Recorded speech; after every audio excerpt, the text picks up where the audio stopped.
copyrighted program created by the Rio Grande Oil Company. Los Angeles Police calling all cars, attention all cars, broadcast 85 regarding a murder. Mrs. Maud Ross was found murdered this afternoon in her home on East Avenue 28. And that's all. Roll the first.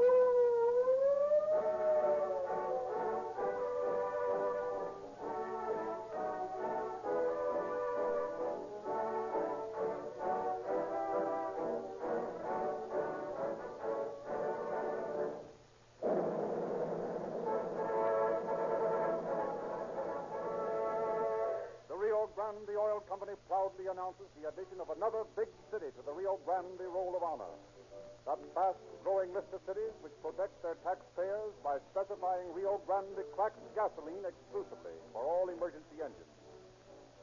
For years, Rio Grande has powered more police cars, ambulances, and fire engines than any other brand of gasoline. Cities like Los Angeles, Oakland, Berkeley, Fresno, Merced, and many others have proved to their taxpayers that this patented, processed gasoline, which costs no more than other brands, speeds up emergency motors faster than ever, creates greater power, yet actually reduces automobile operating costs. And now another great western city decides to specify Rio Grande cracked gasoline to protect its citizens. In Maricopa County, Arizona, where all sheriffs and county cars have long been using Rio Grande cracked gasoline, the advantages and economies have been so obvious that now Arizona's largest city, Phoenix, has joined the other progressive municipalities that use Rio Grande exclusively. Approximately half the people of the entire state of Arizona are now protected by police and emergency equipment powered with Rio Grande cracked gasoline. With the many police cars, fire engines, and ambulances of Phoenix, Arizona added to the total on the Rio Grande honor roll of cities, it is now more than ever a fact that Rio Grande cracked gasoline is used in more emergency vehicles in California and Arizona than all other brands combined. With so many shrewd city purchasing agents specifying the same Rio Grande cracked gasoline that your neighborhood service station offers you, what greater proof can you ask? Now, will you try Rio Grande? And now we are privileged to present Captain Bert Wallace of the Homicide Detail of the Los Angeles Police Department. Captain Wallace. Good evening, friends. There is nothing thrilling about a murder, nothing romantic about a criminal, and not much excitement about detective work. Murders happen to people like you and me, and are committed by persons like you and me.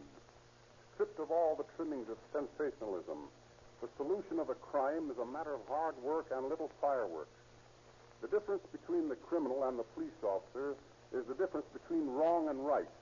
Other than that, it is a matter of human beings putting their wits against each other. The criminal has the cards stacked against him from the first. His preliminary mistake was to think he could get away with murder, basing his reasoning on a primary false premise. It follows that everything he does as a result of his act will probably be stupid and fail in its purpose of evading the law. From the moment he commits this crime, the lawbreaker attempts to match wits with men smarter than he is. He fails because he is wrong, and because, well, no sooner or later he must slacken up in his flight from the law. His pursuers never relax their vigilance. Tonight, without any of the melodramatics which people like to associate with crime and detectives, we will follow a couple of hard-working officers as they untangle the problem presented by a crime of passion.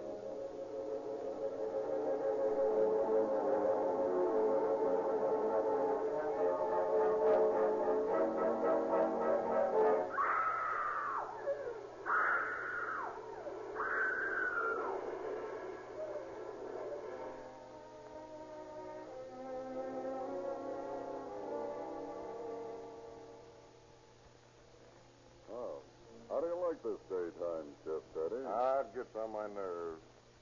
It is 3:30 in the afternoon, and We haven't done anything but play checkers since 9 o'clock this morning. Your move. well, this will give you some excitement. 1 and 2 and 3. And give me a king. Well, I'm a son of a gun. I must be asleep or something. You may be the checker whiz around Central. But you're just a piker out here at Lincoln Heights. I guess you're right. I'll get it. I can wait. Probably some dame squawking about the guy next door burning rubbish after hours. Lincoln Heights, detective. What? Yes? Yes? East Avenue 28? Yes. Oh, yes, ma'am. We'll be right out, detective. Come on, Eddie. What's up? Wait a minute. Yes?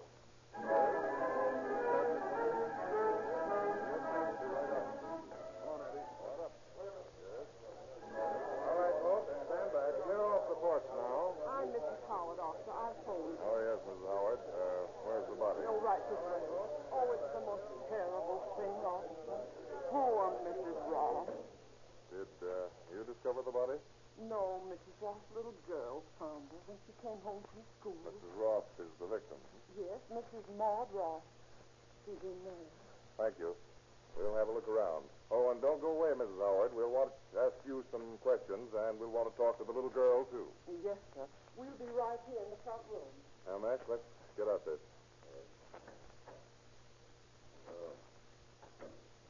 Would you look at that? Looks like he beat her head in. He? Well, what makes you think a man did it? Now, that would be a pretty powerful woman to do this job. Look where one of the swipes missed her head and took a quarter-inch gouge out of this door sill. Well, we can be sure of one thing. Robbery wasn't the motive. Why? And look. What's this purse here? There's about $50 in it. Yeah. See anything looks like the weapon? Nope. You called the coroner, didn't you? Yeah, I told the sergeant to as we left the station. Well, we better get a fingerprint man out here, too. I'm going to talk to that little girl.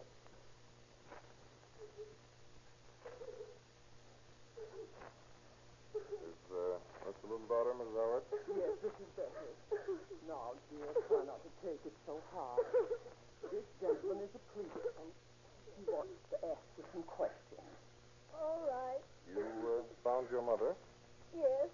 When I came home from school this afternoon, I came in, and there she was. No. When had you seen her before? She made me breakfast when she got home this morning. When she got home this morning? Mrs. Ross works at night in an office building Oh, I downtown. see. She always got me breakfast and sent me off to school. Who do you think did this to your mother, Betty? I don't know. Did Mrs. Ross have any men friends, Mrs. Howard? Well, not that I know of. She's too busy working all the time. She had a mighty hard time of it, making ends meet. Well, there's more than $50 in the pocketbook in there. Well, you see, she just got her monthly pay yesterday. Partner's here, Eddie. Think she's been dead 6 or 7 hours? See, that places around 9 o'clock. What time did you leave for school, Betty? I always go at 8:30. Well, that would indicate someone was familiar with the habits of the household. Now, Mrs. Howard, who do you think was... You don't want to ask Betty any more questions right now, do you, officer? The poor child is so upset. No, but I would like to ask you... Yes, I know. Now, Betty, you run over to my house. Sally's got some tea brewing and some nice cookies. Yes, ma'am.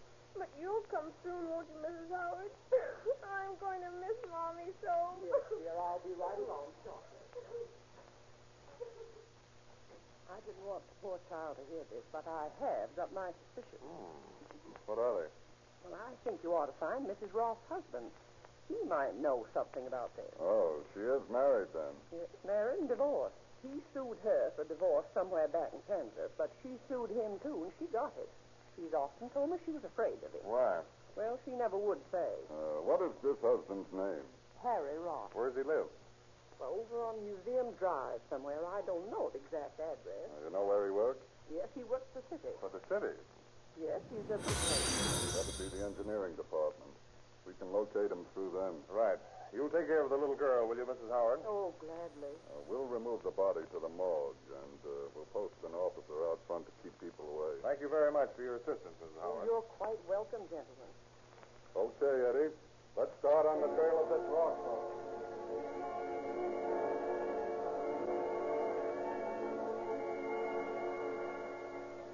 Tracing Ross' address to the city engineering department, Detectives McBride and Romero await his arrival from work at his little cottage on Museum Drive. Finally, a man who answers Ross' description drives up to the house and, after a moment of indecision, approaches the two officers. Is your name Ross? Yeah? What of it? When did you last see your wife? Wife? I ain't got no wife. Mrs. Maud Ross isn't your wife? Oh, her? Well, she's my ex-wife. I ain't seen her in 5 years, I guess. Didn't you know she was murdered this morning, then? Maud murdered? Oh, you're kidding. Oh, no, we're not. We're from police headquarters. Well, who did it? That's what we're trying to find out. Have you any idea? No. Just like I told you, I ain't seen her for years. Where were you this morning, Ross? Well, I went to work as usual. Between 8 a.m. and 10 o'clock, what were you doing?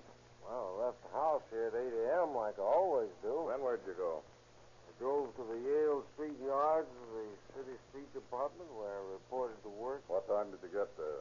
About 8:15. Where did you go from there? Well, my gang was loading cement on a truck for a manhole job we was working on at 21st and Toberman. When they got it all loaded, they drove out in the truck, and I followed them in my car. What time did you get on the job? Around 9 o'clock, I guess it was. Aren't you sure? Say, I don't have to carry a stopwatch around to frame alibis. What are you guys doing? Accuse me of killing Maud? We're not accusing anybody, but we'll have to ask you to come in with us till we check your story.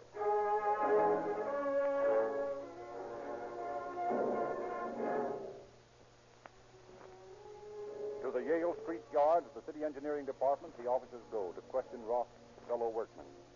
Now, Pop, can you remember what time Roth arrived here yesterday? Yes, he got here about 8:15, same time he always does. He says that he had his men load their truck and followed them to the job at 21st and Toberman Street. Is that right? Yes, he got there a few minutes after we did. Now, what time was that? Well, now, I don't know exactly. Do you remember when Ross got out to the job yesterday, Harry? Well, I ain't sure of the exact minute, but it was around 9 o'clock. Around 9 o'clock.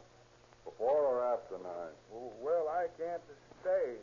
Just as long as it took us to drive from here out to Toberman Street. Remember any of the circumstances about Roth yesterday morning, Pop? What do you mean, circumstances? Well, how'd he act? Any different than usual? No, he was just the same. He always acts surly. Nothing unusual happened yesterday. Well, no, nothing that I can remember. Say, there was that guy he was talking to. What guy? While we was loading the truck, some bird came up to Roth. They walked over there by the shed and talked for a few minutes. What did they talk about? I couldn't hear. They were too far away, but Ross seemed sore at this guy. He cussed him plenty when he left. What did this mystery man look like? Oh, I didn't notice him particularly. He was just a guy, wore a business suit. Just a guy in a business suit. Well, that's not much of a description. Did you see him, Pop? Oh, yes, I saw him, but, well, I didn't pay no attention to him. Did either of you ever hear Roth mention his wife? Oh, yes. He didn't like her none. What did he say about her? Oh, he had it in for her. How do you know?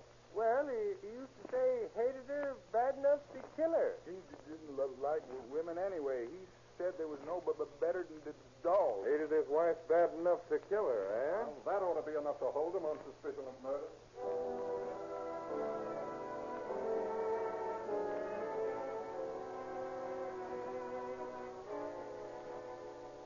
Well, we can't hold this guy forever on suspicion of murder, Mac. We got him in here for a week now, and nothing's turned up. I know it, but I'm convinced he killed her. Well, we got to prove that. Well, we haven't found the murder weapon yet. Well, I've had men searching the riverbed for a metal bar. Why metal? Well, it must have been a bar of metal he used. If it had been wood, there would have been some splinters around.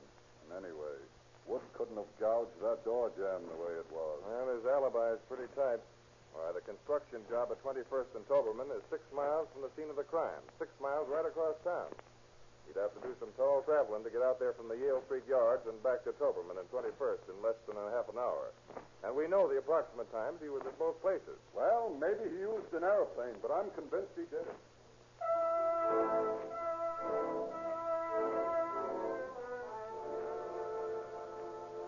Eager to get an indictment against the man they have every reason to suspect of the murder, Detectives Romero and McBride take the results of their investigation to Deputy District Attorney James Costello. So, these are the facts in the case, Jimmy. What can we do about it? Well, boys, he's done a splendid job. But there still isn't enough evidence here to hold Ross to answer for murder. That's what I was afraid of. You didn't find any fingerprints out there? None that didn't belong to the victim or her daughter. I think it would be a good idea to look the place over again. Maybe you missed something. Okay. I'll send Ed King and Jesse Wynn along to help you. Fine. We'll go out there right away.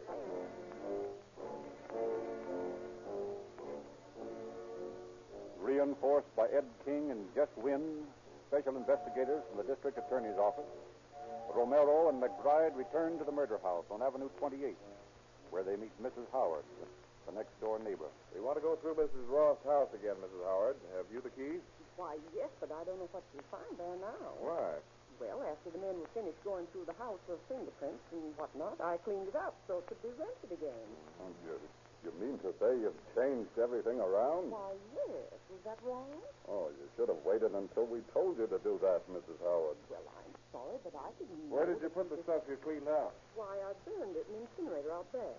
Well, boys, that's bad. Well, anyway, you might as well take Wynn inside, Mac, and show him the layout. Ed and I'll have a look at the incinerator just for luck. You'll need it. Now, come on, Jesse. Will you let us in, please, Mrs. Howard? Why, gladly. I'm awful sorry about this, Lieutenant. I don't know about it. I guess that's the incinerator out there, Ed. Yeah, looks like it. It's too bad she cleaned everything up. Yeah. Not much chance of finding anything here. A lot of old bottles and cans. Well, let's poke around. There's a piece of paper that isn't burned. What's it say? Nothing. It's just an old grocery bill. And an old scrap, a half-burned doll. Hey, wait a minute. There's another scrap of paper. Looks like a piece of faded blueprint. Yeah, that's what it is. The number's here on the corner. Number 8558. I guess it doesn't mean anything, though. Wait a minute. Look at the way it's been creased. Yeah, what of it? It might have been wrapped around a long, narrow object, a bar of iron or a piece of pipe. Well, it might, but it's a pretty slender clue. Any clue's worth tracking down in this case. Let's check on this blueprint.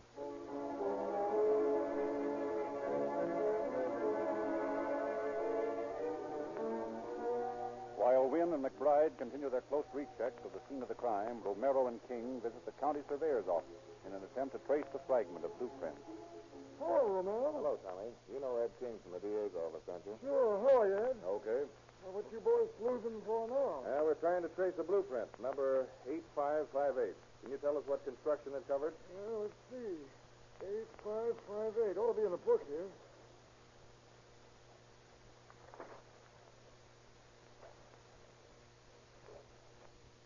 Yeah, here it is. Number 8558. Yeah, that covered the construction of some manholes in the central warehouse district between Lincoln Park and the General Hospital. Did that job in 1923. So far, so good. Now, here's a half-burned fragment of that print. Can you tell me who it was issued to? Well, you're asking riddles, Romero. How should I know? Don't you keep records of who gets these blueprints? No. Well, that doesn't sound very efficient. Well, here's the way our blueprints are issued. The men working on a particular job send us a request for a print. We have a record of his name and address. And as soon as the print's delivered, we destroy that card. Why, on this manhole job, probably 100 blueprints were issued. If we kept a permanent record, we'd have to take over the city hall for this one department. Yeah, but we got to know who had this particular blueprint. Yeah, well, I'm afraid, boys, that you're out of luck.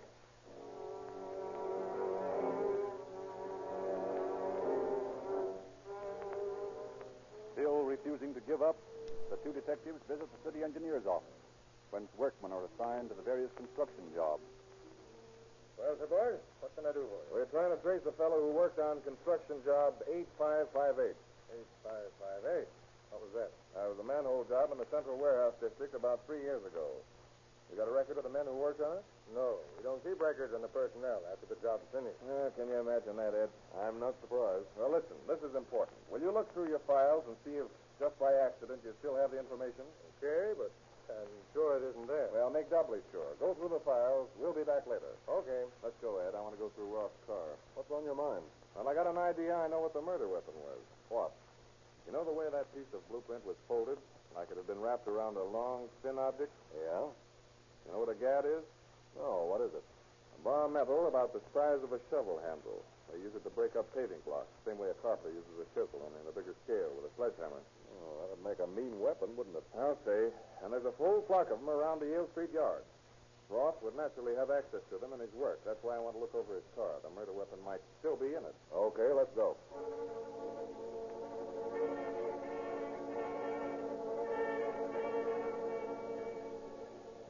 Oh, I don't see anything like a gad under the front seat here. You got anything in the rumble? Yeah, I hear a lot of old blueprints. Look, some of them are 4 and 5 years old. Say, here's a suit of overalls. Anything on them? We'll see quick enough. There's a couple of suspicious-looking stains. Looks like grease to me. Might be, and again, they might not. We'll just take them in for analysis.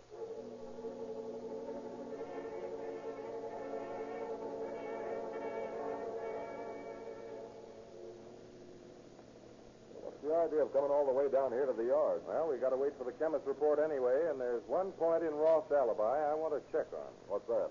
Roth contends that he couldn't have left here at 8:30, driven to Avenue 28, committed the murder, and gotten over to 21st and Toberman by 9 o'clock. Oh, that's right. Well, we're going to see whether he could or not. We're passing the yards now. Check the time. Okay.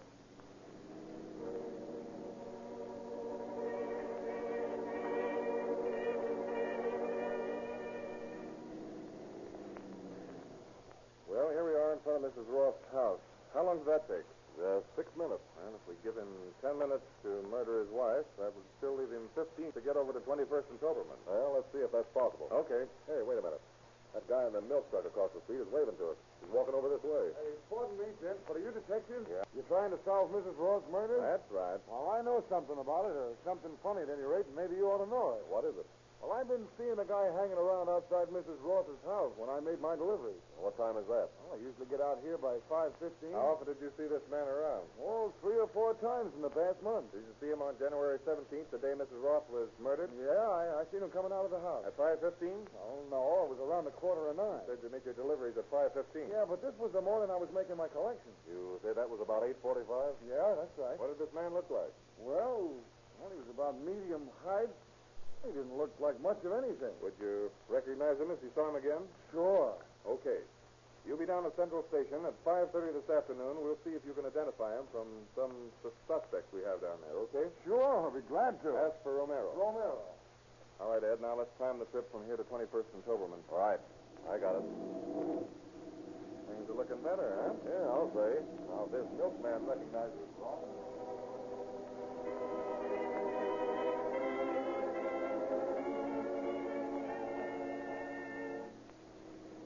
There's the corner of 21st and Toberman. How long does that take? 16 minutes. And if Roth was seen leaving his ex-wife's house at approximately 8:45, and he arrived here a few minutes after 9... Well, it all checks. Yeah, but it still won't convince the jury. Let's get back and hear what the chemist has to say about those grease spots.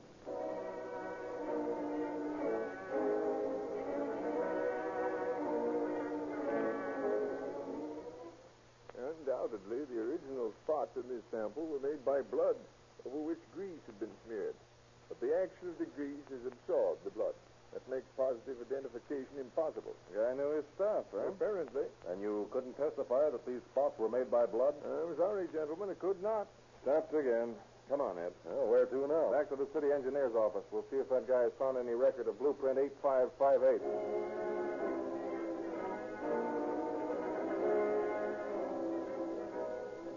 Well, how about it? Did you find anything on that manhole job? No, I'm sorry. The records are destroyed. Oh, can't you do something for us? We need a positive identification to clear this thing up. Well, I've asked Hank Lowry to come in and talk to you. He's an old timer, and he may be able to remember the job. Oh, Hank? Yeah, Harry? Here are the 2 detectives that are after some dope on that manhole job. See if you can help them out. Sure, I'd be glad to. What is it, boy? We're trying to find out who worked on this construction job, 8558. It was a manhole put in 3 years ago over in the Central Warehouse District. Oh, and let me see that print. Yeah, I recollect this job. It was the dead-birdest one of the whole lot. We had to rebuild it twice. Did you work on the job? Oh, I'll say I did. In the heat of July it was, too. Who else was with you on it? Who else? Well, now, that's asking a lot, you know. They come and they go. I don't know as how I could say who was on this. Well, think. Please try to remember. Well, let me see. There was that Mexican Dominguez. No, that's not right. That was the other job over by the new hospital. Yes, there must have been 10 or 15 in the gang on this job. I can't possibly remember them all. Only one that sticks in my mind at all was Harry Ross. Harry Ross, are you sure? Oh, of course I'm sure. My memory ain't never failed me yet. That's all we want to know. Come on, Ed. Well, our circumstantial evidence case looks better and better, huh? I'll say. Ross will have a tough time explaining how a burned piece of blueprint from a job he worked on 3 years ago was found in his dead wife's house when he claims he hasn't seen her for 5 years. Now, if we can only get an identification from that milkman.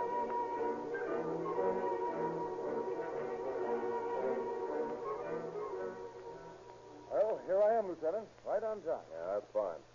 Now, all we want you to do is to look over the men in the show-up in the next room.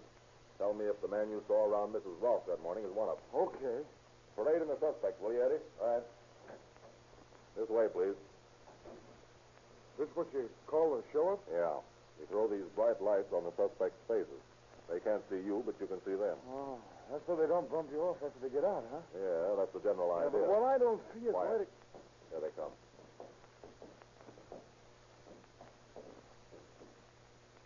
Well, That's him. Third from the left. are you sure? Positive. All right, Sergeant. Take them back to their cells. Well, Ed, what do you say? Our friend here just identified Roth as the man whom he saw leaving the scene of the crime at 8:45.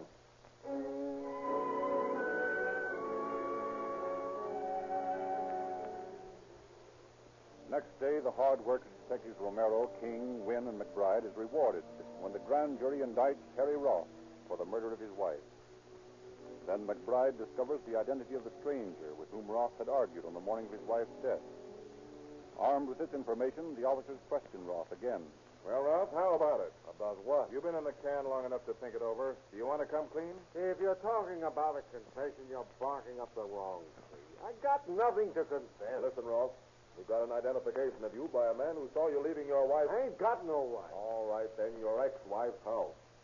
You were seen leaving there at 8:45 on the morning of January 17th. After you'd brutally murdered her with a gad which you'd rolled up in a blueprint number 8558. You guys sure are smarties. No, just thorough. Isn't it true that you were served with a subpoena for failure to contribute to the support of your child on that morning?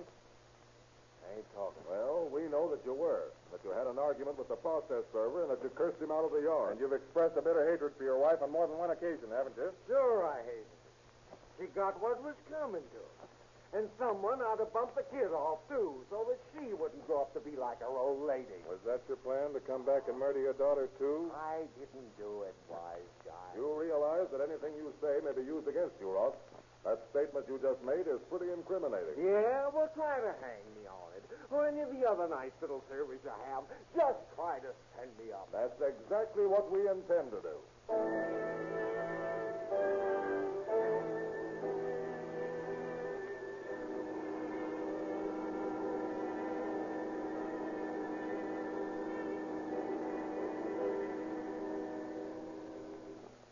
And that is exactly what the well-worked-out case developed by your police succeeded in doing. For Charles Roth was convicted of first-degree murder on June the 9th, 1926.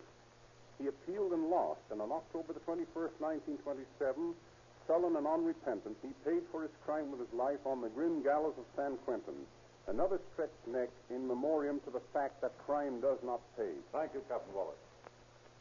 Science plays a role in police work as important as the work of the detective. Science is used even to determine which is the speediest and most economical gasoline for police cars. Rio Grande cracked gasoline has been selected more than all other brands because it is refined by the newest scientific method. Scientists of the worldwide Sinclair Oil Organization perfected cracking, which is recognized by all authorities as the most efficient refining process known. Rio Grande, as the western unit of Sinclair Oil, has the exclusive right to make cracked gasoline by this patented cracking process. And although it costs more to manufacture, it costs you no more to buy Rio Grande cracked gasoline. Use the same gasoline specified by cities for their emergency automobiles and enjoy police car performance in your own car.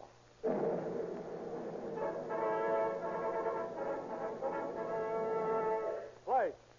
All ships in the Great Atlantic Fleet of the United States Navy are lubricated by Sinclair Oil. Another year's contract has been awarded to Sinclair because the United States Navy has used Sinclair oils year after year and has yet to find better oils at any price. For only 25 cents a quart, You can buy Sinclair Opaline motor oil at any service station selling Rio Grande cracked gasoline. Use the oil your Navy chooses.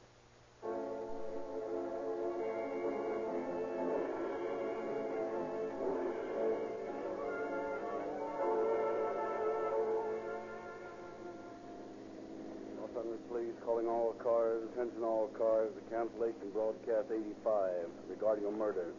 Suspect in this case is now in custody. That's all. Rolls and close.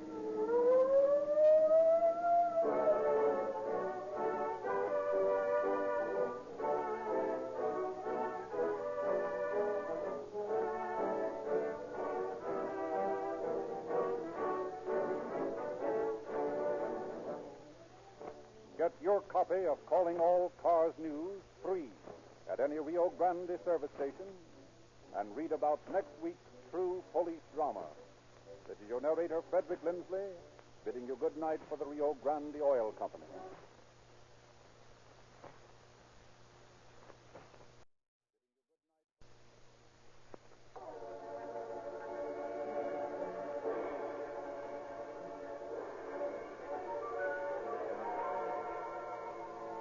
Calling All Cars, a copyrighted program created by the Rio Grande Oil Company. Calling all cars, attention all cars, the Los Angeles Sheriff's Office. Broadcast 86. The body of an unidentified woman found in a sack near San Fernando. That's all. Rolls and quotes.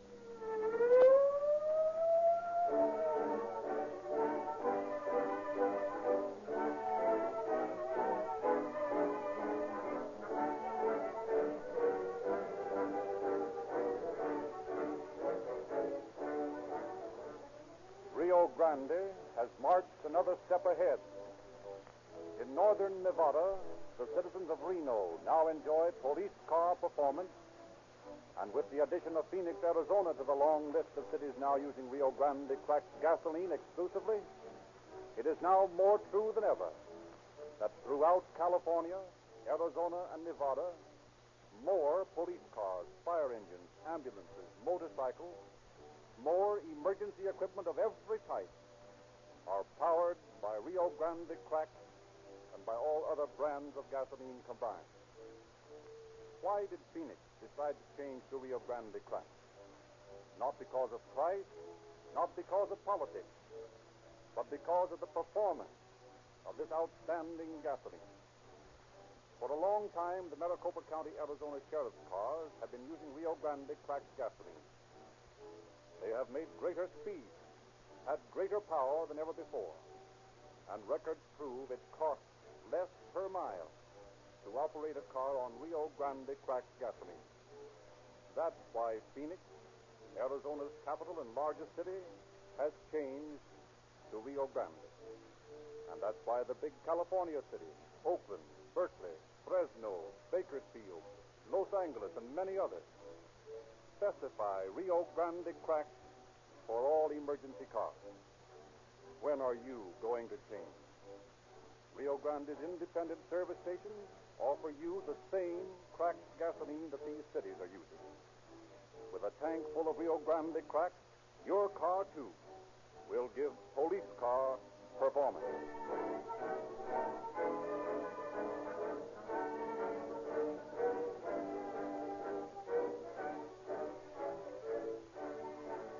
Tonight it is our privilege to welcome to Calling All Cars the famous sheriff of Los Angeles County, Gene Biscalou, who will tell you how the deputies in his office proceed to solve crime.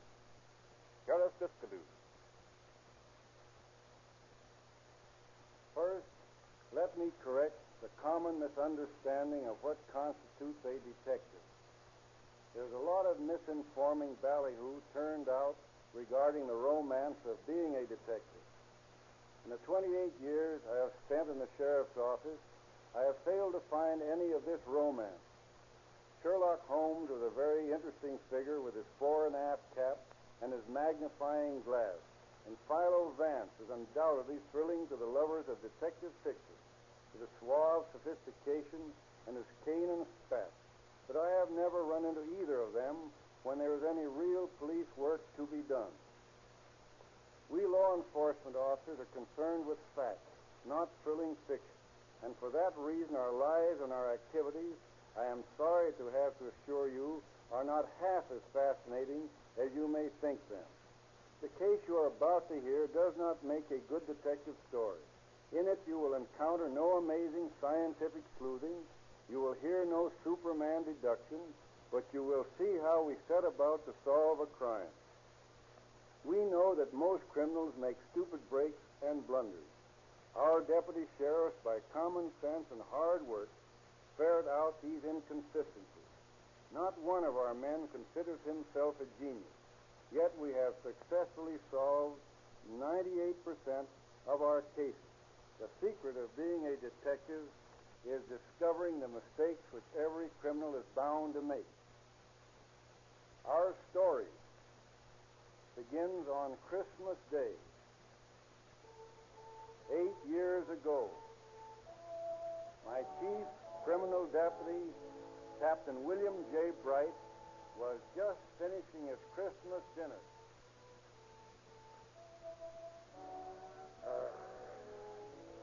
That, my dear, is the best Christmas dinner I have ever eaten. Thanks, Bill. From the looks of that turkey carcass, you seem to have enjoyed it. I did, but I'm not through yet.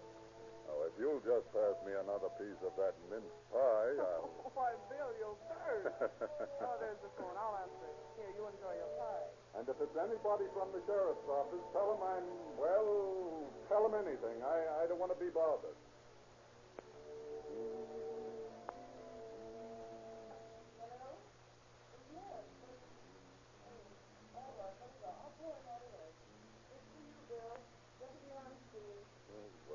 Why didn't you tell him? Oh, he says it's very important. All right, I'll talk to him.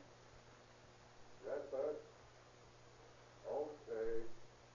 Yes, I'll be right out. Goodbye. What is it, Bill? Well, they just found the body of a murdered woman out near San Fernando. Oh, can't they handle it? No, I guess not. I'd better see what it's all about.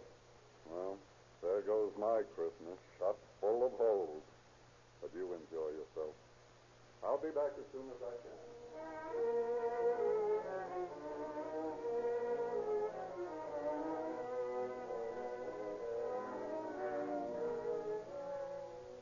A very few minutes later, Captain Bright joins Captain Bean of the Los Angeles Police Department, Chief Wright of San Fernando, Deputy Amstein, and Autopsy Surgeon Webb in a mortuary in San Fernando. We've all been out to the scene of the crime, Captain Bright, but as the corpse was found in the county, we thought we'd better wait for you before we began an investigation. Quite right, Chief. Who found the body? Oh, a couple of Italians, Jack DePula and Danny Peller.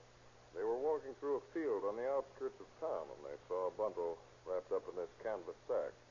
They thought it was a bedroll, but as you can see, they were mistaken. Any evidence where the body was found? Tire marks, but the rain has washed them so badly that they're worthless for identification. What's your opinion, Doctor? Well, the body's a woman's, about 45 years old, weighs about 160, light brown hair and blue eyes. She's gagged with her own apron, hands tied behind her and her legs doubled up and tied behind her back. How was she killed? She was clubbed over the nose, but she probably died from strangulation and exposure during the rainstorm last night. How long has she been dead? Well, I'd say between 6 and 12 hours. Any identifying marks on the clothing, Chief? No, none whatsoever. Here's something to identify her by. Look at this right hand. Pretty badly mangled. Like a claw. Apparently injured in an accident some time ago. That ought to make the identification easy.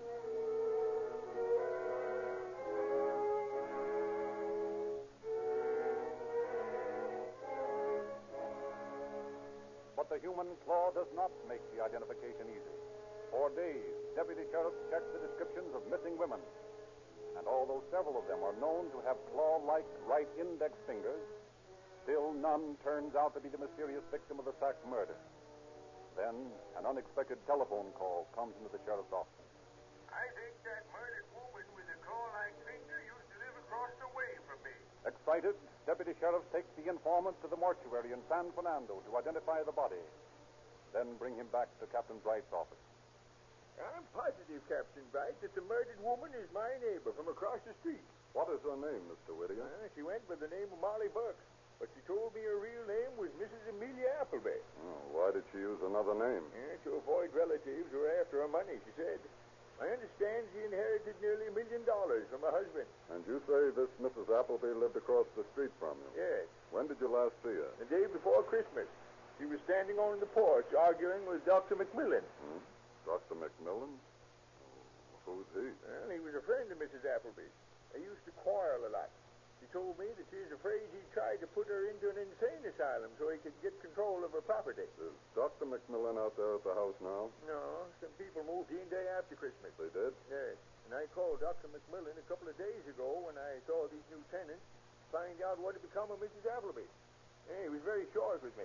Told me she'd gone to San Diego and hung up.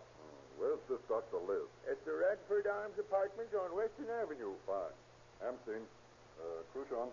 Yes, Captain. Check on a Dr. McMillan at the Radford Arms on Western Avenue. He's a friend of our murder victim. See what he knows about her. Yes, sir, right away.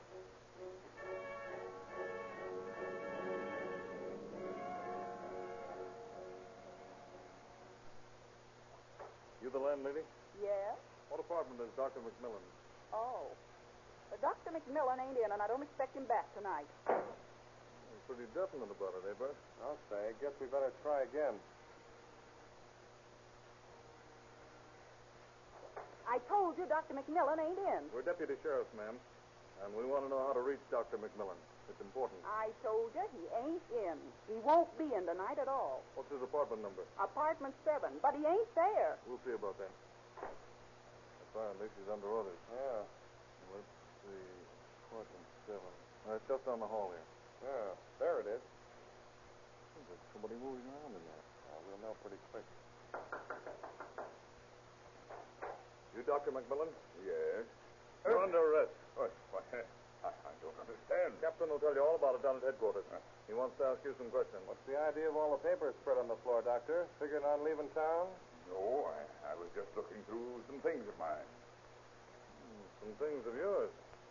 Most of these papers seem to bear Mrs. Appleby's name. Well, yes, some of them are Mrs. Appleby's. I'm handling her affairs. I'm her manager. Where is she now? Who, Mrs. Appleby? Yes? Why, she's gone to San Diego. Look at this, Cruchon. Black glove, right-handed. Whose glove is this, Doctor? Why, I guess it's mine. Yeah? Try it on.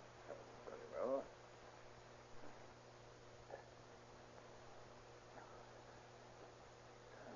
That's strange. I could have told you it wouldn't fit. Come along. We're going to talk to the captain.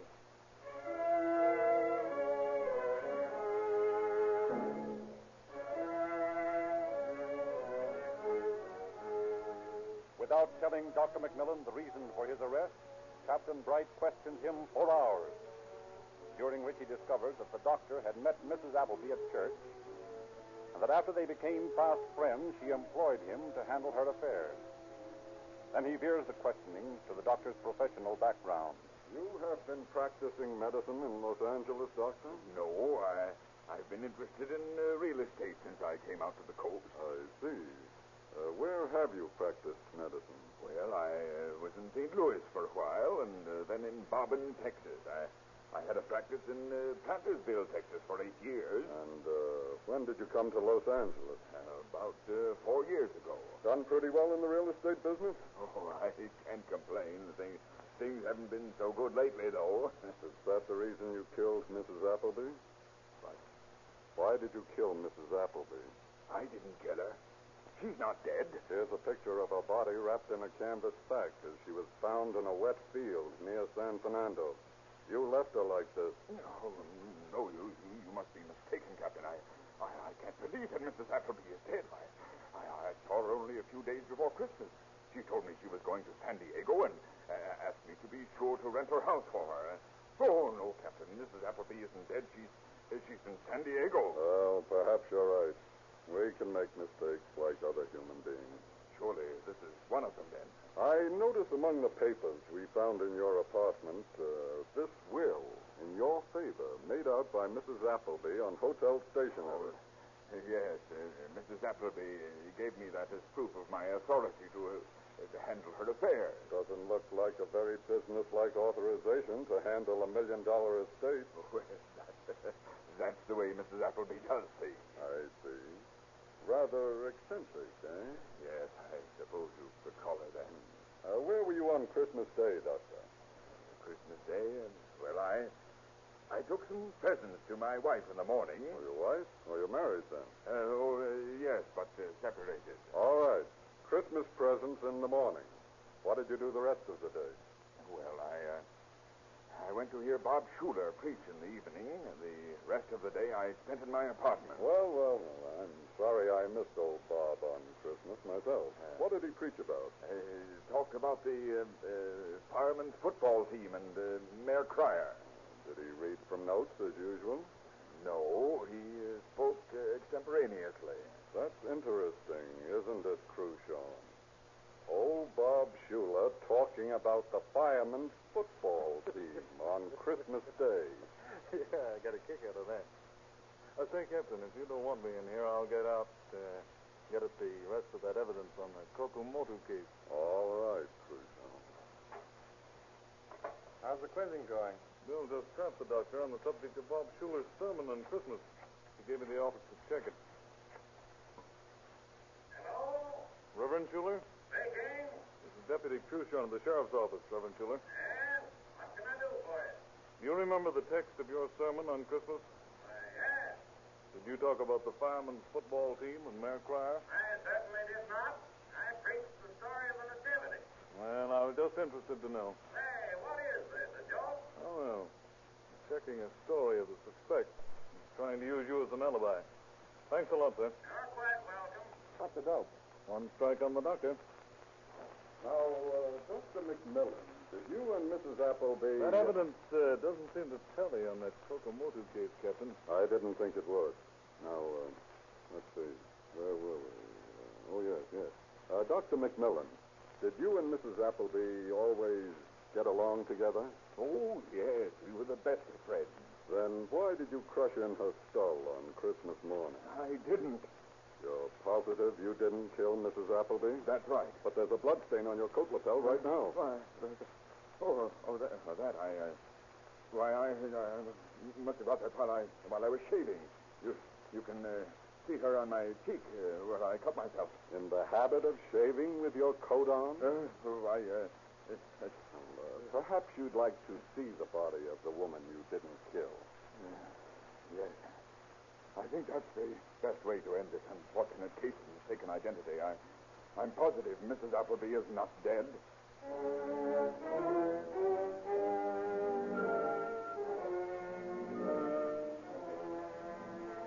To the mortuary in San Fernando, Captain Bright escorts his prisoner, there to inspect the body of the murder victim.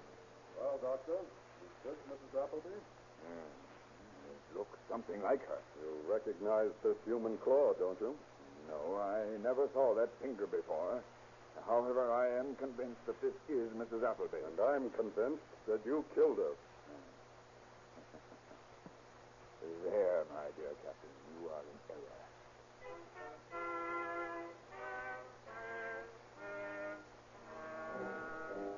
Back at headquarters, the baffled officers consider their case. Well, boys, we've got a corpse, and we know whose it is. And we've got a reasonable suspicion of the identity of the murderer. But our evidence against the doctor is all circumstantial. Quite right, and insufficient to convict him. Or for that matter, even to obtain an indictment. What gets me is the fellow's calmness. He's too calm. An innocent person would be more flustered than he is. I wouldn't be surprised if he had a previous criminal record. Cruchon. Yes, Captain. Send his print and mug to Washington for a check, will you? Yes, sir. I'll take care of it. Now, let's go over this evidence again. First, here's the fact. We found canvas and a rope like that in the garage of Mrs. Appleby's house. Which doesn't lead us anywhere, excepting to indicate that she was murdered in her own home. But have you noticed the knots with which the sack is tied? What about them? They're all the same. And I observed that the knots used to truss up the body were the same as these used on the sack. Any of you boys recognize this type of knot? Maybe the murderer was a sailor. Or a devil he was.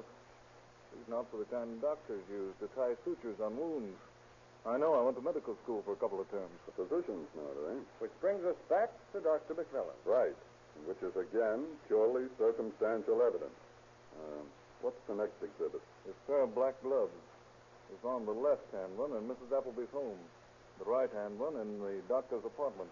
Hey, that reminds me of an interesting fact. What's that?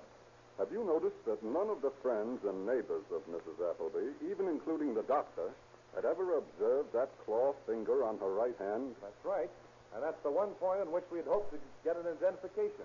My guess would be that she wore gloves and always kept the deformity hidden. So? Suppose that there was a struggle. Mrs. Appleby ripped off her glove to fight the doctor off, to scratch him. He's got scratches on his face, if you remember, but he never got them shaving. And as I pointed out to him, it isn't customary to shave with your coat on. But a scratched face would bleed onto the lapels of his coat. Right. So after the struggle, which resulted in Mrs. Appleby's murder, Dr. McMillan, looking around the room for damaging evidence, saw the glove, stuffed it into his pocket, took it to his apartment. All very well, but still circumstantial. We need more than that. Cruchon. Yes, sir? You get those inquiries off regarding Dr. McMillan's record, if any. And in the meantime, the rest of you boys get busy rounding up friends of the doctor and of Mrs. Appleby and see what they have to say.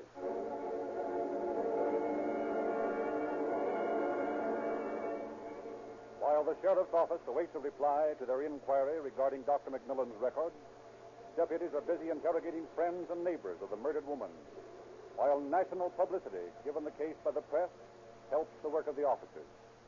Finally, Captain Bright interviews the doctor again. Now, Dr. McMillan, I believe you told me that you and Mrs. Appleby got along very well together. Oh, we did. Now, several months ago, you two took a trip east, didn't you? Yes, we went to Chicago to look over some of Mrs. Appleby's holdings. And in Chicago, you stayed at an apartment managed by a Mrs. Carl Speed, didn't you? Yes. Mrs. Speed has written us, informing us that you quarreled frequently while there, and that on one occasion, Mrs. Appleby screamed for help, and Mrs. Speed was forced to unlock the door to go to her rescue. She states that she found Mrs. Appleby almost unconscious, and that you swore at her and left the room. Mrs. Speed said that Mrs. Appleby confided in her that she was in constant fear that you would kill her. What have you to say to this? Mrs. Speed was jealous. I think she had a crush on you. What she says is not true. It's spite work. Perhaps. Tell me, Doctor, have you ever been arrested? No. No? Recognize these papers? No. That's strange. They are your record from Leavenworth, where you were sentenced for selling narcotics while you were practicing medicine in Waco, Texas. Well, I've forgotten about that. Rather a convenient memory you have, Doctor. You came back from Chicago by way of the Yellowstone, didn't you, Doctor? Yes. How did you know? Oh, we have our ways of obtaining information. Did you have any disagreements with Mrs. Appleby while you were visiting the Yellowstone? No. You don't seem very positive. The answer is no. Not according to our information. It is a matter of record at the park ranger's office that you attacked Mrs. Appleby and would have choked her to death had not a couple of rangers interfered. What about that? I have nothing to say. Now, when did you last see Mrs. Appleby? December 22nd. You're positive about that? Yes, positive. Yet your photograph has been identified as that of a man seen on Mrs. Appleby's front porch on the day before Christmas, December 24th, arguing with her. A few moments later, you were seen walking toward the bus stop, while Mrs. Appleby followed you, loudly abusing you. Why, Dr. McMillan, we have the statements of half a dozen people to whom Mrs. Appleby has confided her fear that someday you would kill her for her money. You see, Doctor, your victim's hand, that hand is so much like a claw, is stretching after you from the grave, reaching for you, clutching for its vengeance. A pretty speech, Captain. But you can't scare me that way. Well, what have you got to say? What do you think of the discrepancies in your stories? Well, I must admit it sounds pretty bad, but I didn't kill Mrs. Appleby. We're convinced that you did, and we're going to see that you stand trial for her murder.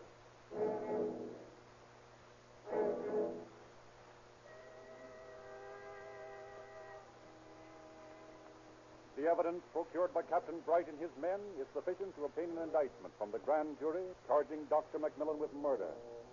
But days and days of intensive work follow, during which the sheriff's office seeks to build their case so strong that the doctor cannot possibly beat them before the jury. On February 14, 1928, Dr. McMillan goes on trial before Judge Edmonds in Superior Court. Point by point, the prosecution breaks down the doctor's story. You have testified, Dr. McMillan, that you have but one bank account in your name. Is that correct? It is. And perhaps you can explain to the court the existence of these 4 passbooks from 4 different banks in which you have deposited and from which you've withdrawn large sums.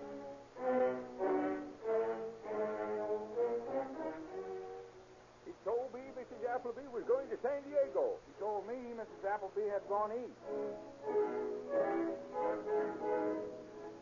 Mrs. Appleby and I never had a serious quarrel. I had to drag Dr. McMillan away from Mrs. Appleby when he was choking her to death in Yellowstone last summer. He told me that they quarreled constantly and that she feared Dr. McMillan would kill her someday. I attended the Trinity Methodist Church Christmas night, and the Reverend Schuler did not speak from notes. I spoke from notes Christmas evening as I do at every service. I'm a member of Trinity, and I know Dr. McMillan, but I'm positive he was not in church Christmas night. I knew nothing of Mrs. Appleby's death until Captain Bright informed me that she had been murdered. And how does it happen that arresting officers found in your pocket a newspaper clipping telling of the finding of her body? Mrs. Appleby's alleged will, which grants Dr. McMillan power of attorney, is, in my opinion, a forgery and written in Dr. McMillan's own handwriting. The last time I saw Mrs. Appleby was on December 22nd when she left for San Diego. I saw them quarreling on the day before Christmas. Yes, and I did too. And so did I. I was merely her business manager. Yet these photostats of hotel registers prove that you posed as man and wife on your trip to Chicago. No, I'm not a registered physician. Yet you posed as one and practiced medicine in several towns in Texas. I did not kill Mrs. Appleby. That remains for the jury to decide. Ladies and gentlemen of the jury, we have proven beyond doubt shadow that Dr. McMillan has studiously engineered a careful plot to gain control of the poor victim's estate. An estate worth nearly $1 million. A prize well worth any cost to an unscrupulous blackguard, such as the defendant has shown himself to be. Terrorizing this poor woman, he slowly gained control of all of her affairs. And then, having no further use for his victim, he brutally murdered her, wrapped her body in a canvas sack, and tied the package with a damning trademark, a knot with which only physicians are acquainted. We have, ladies and gentlemen of the jury, provided you with a fact. You have the body. You have the motive, and we have shown you the killer. It is for you to decide the degree of his guilt. For in the minds of all of you, there can be no question of innocence. This man has broken the ancient law. Thou shalt not kill. I invoke another ancient law. An eye for an eye. A tooth for a tooth. Ladies and gentlemen of the jury, I ask that you find the defendant guilty and recommend for him the penalty of death.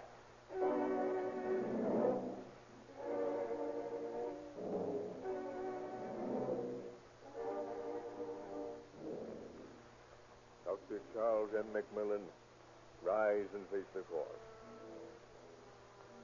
Before I pass judgment on you, have you anything to say? I am not guilty.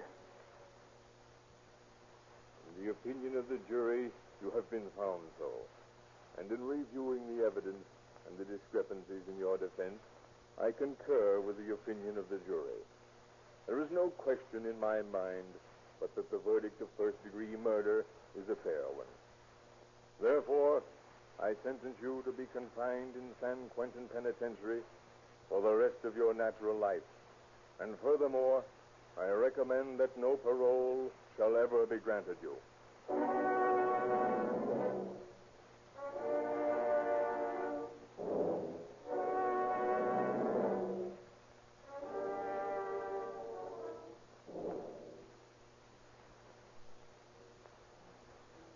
Although Dr. McMillan appealed his case, the court upheld the verdict of guilty, and Dr. McMillan was taken to Folsom Penitentiary, where he is still confined. He still refuses to confess his guilt, although there can be no question in the mind of any person who reads the evidence deputy sheriffs piled up against him. You will note in our dramatization of this case that we did not intimidate the doctor at any time. We did not use any third-degree methods or any rough stuff. We do not believe in hard-boiled tactics in the sheriff's office. It is not our business to convict criminals, and we never find it necessary to resort to brutality. We proceed in a businesslike way to gather evidence for use in the court. And we are just as eager to get evidence which will free a suspect as to convict him if he is innocent. There are thousands of men behind prison walls today who thought they could beat the law, but our deputy sheriffs and other law enforcement officials uncovered evidence which brought punishment to everyone. You can't make crime pay. Thank you, Sheriff Siskiyou. Ladies and gentlemen, police cars make an ideal testing laboratory for gasoline. They use the same road you do, but drive them harder and faster. And they have proved, to the complete satisfaction of the biggest gasoline users in the West, that Rio Grande cracked gasoline is the most powerful, most economical, and speediest. When it comes to testing motor oil, well, you'll admit that any oil chosen by the United States Navy year after year is certainly the best money can buy. Yet for only 25 cents a quart, you can buy Sinclair motor oil in cans, the same oil your Navy uses, at Rio Grande service stations everywhere. So, you see, your neighborhood independent dealer offers you the best values of all: Rio Grande cracked gasoline and Sinclair motor oil, each proved best by the hardest possible test.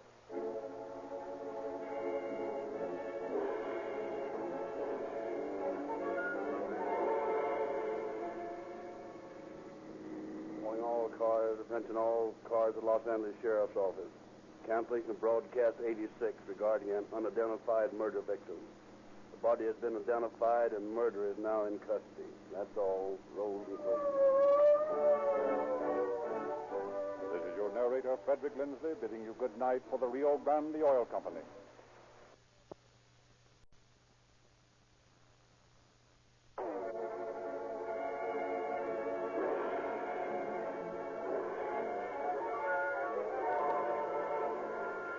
Calling all cars, a copyrighted program created by the Rio Grande Oil Company. Los Angeles Police calling all cars, attention all cars, broadcast 87. Be on the lookout for suspicious Chinese following a narcotic raid in Chinatown. Pick up any suspicious characters and hold for questioning. That's all. Rolls and questions.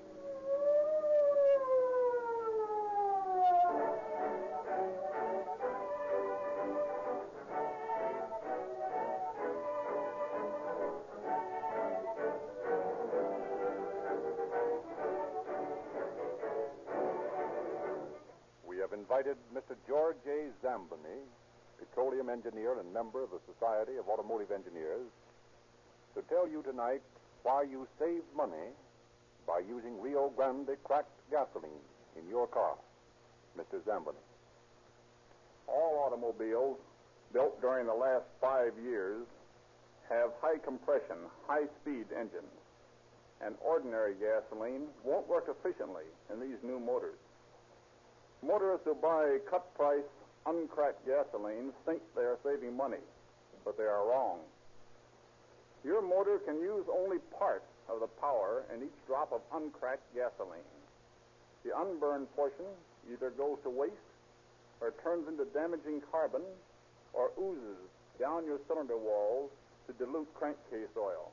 Doesn't this dilution do any serious damage, Mr. Zamboni? I should say it does.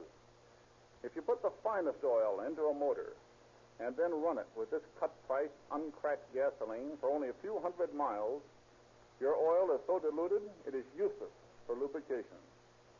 Then you lose power. Carbon begins to choke your motor.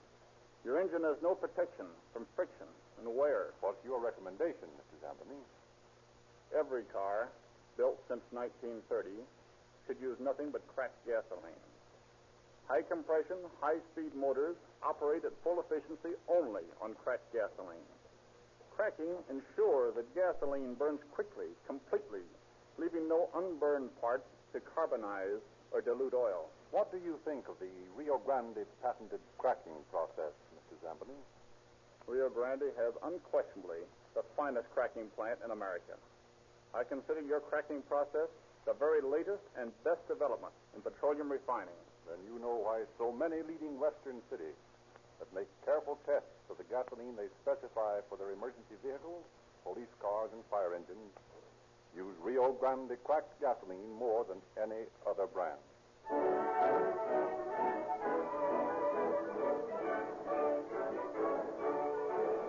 And now we are pleased to present Chief James E. Davis of the Los Angeles Police Department.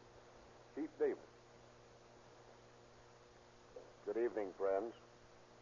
Tonight we bring you a story of the operations of the Narcotics Squad in their never-ending battle against the drug traffic. This type of police work is one of the most exacting which we perform. Narcotic peddlers are wily, and the operators who employ them, fortified with the power of the underworld, are exceedingly difficult men to capture.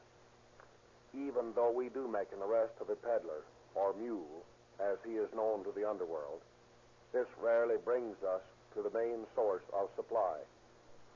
These mules are well trained and willing to take their punishment for favors or considerations promised to them after they have served their time. It is this branch of police work which involves, very often, the storybook properties of disguises and false mustaches. In order to obtain the information necessary to eliminate a source of narcotic supply, our officers must look like dope users, must dress in rough clothes, and mingle with the underworld. This type of work calls for the utmost bravery. If the disguised officer is suspected, some addict, his mind fired with dope, may decide to exact vengeance on the spot. Our narcotic men are handpicked for their bravery, their intelligence, and their comprehensive knowledge of criminology and criminal psychology. They constitute a body of peace officers of whom the citizens and taxpayers may well be proud. I would like to call to the attention of everyone within the sound of my voice that although the lawbreakers in this story are Chinese, cases of crime among our Oriental citizens are very rare, and they constitute one of the most law-abiding groups within our jurisdiction.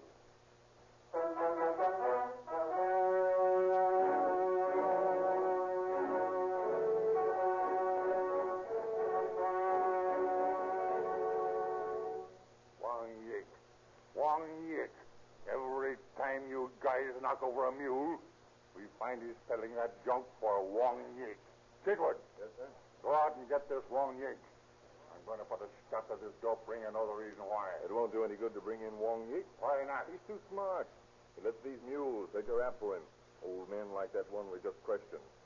Wang Yik knows they'll appeal to the sympathy of the jury and get off with light sentences. That's beside the point. I want Wang Yik. Go get him. Very well.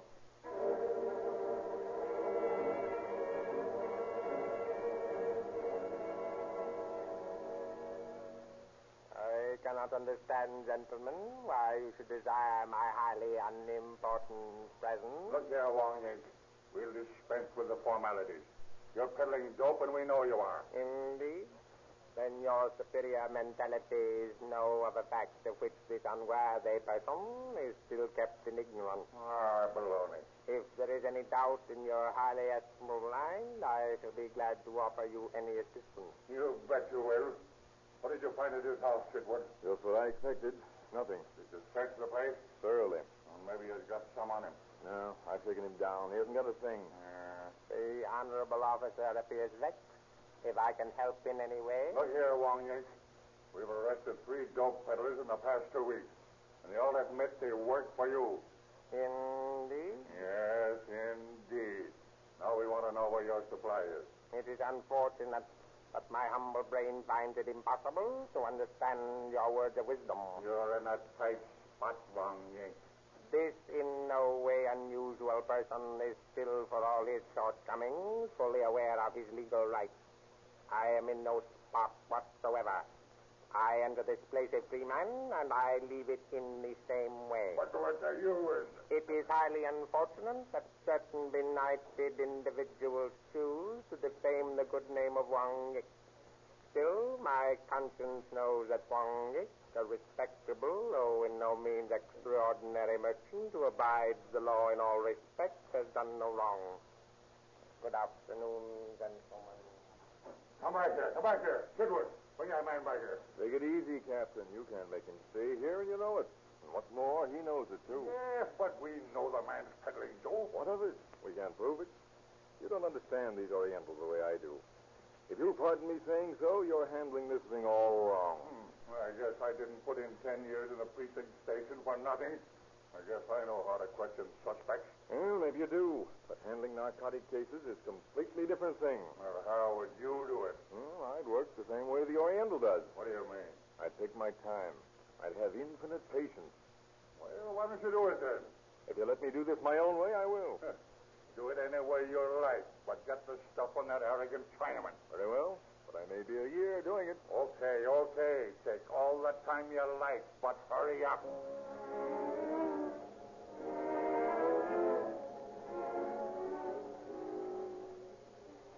You wanted to see me, Captain? Yeah, Madge, I'm looking for some information. What do you want to know?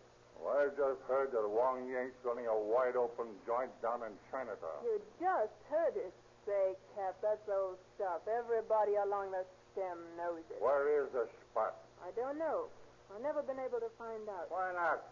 What good are you to me if you can't give me information like that? Cool off, big boy. I ain't your police department. What you got all them dicks in the other room for? Well, Chitwood's been working on that guy Wong Yink for months, but he don't get no results. Oh, no? Well, let me tell you. If Eddie Chitwood's on the case, he'll get him. I know that boy. But he better get busy. What do you mean? Well, there's a lot of talk started going around town. What kind of talk? Why, don't know as I ought to tell you. I don't want to get any of your boys in trouble. What do you mean? What are you talking about? Well, it don't sound so good for you coppers. What don't sound so good? Come on, let's have it. They're saying around town that the cops know where Wong Yink's joint is, and they're giving it protection. What? Sure. Everybody says so.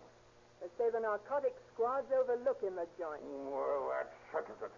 I'm going to handle this thing my own way. Gee, I hope you won't tell the boys on the squad that I put you wise. You know how it is.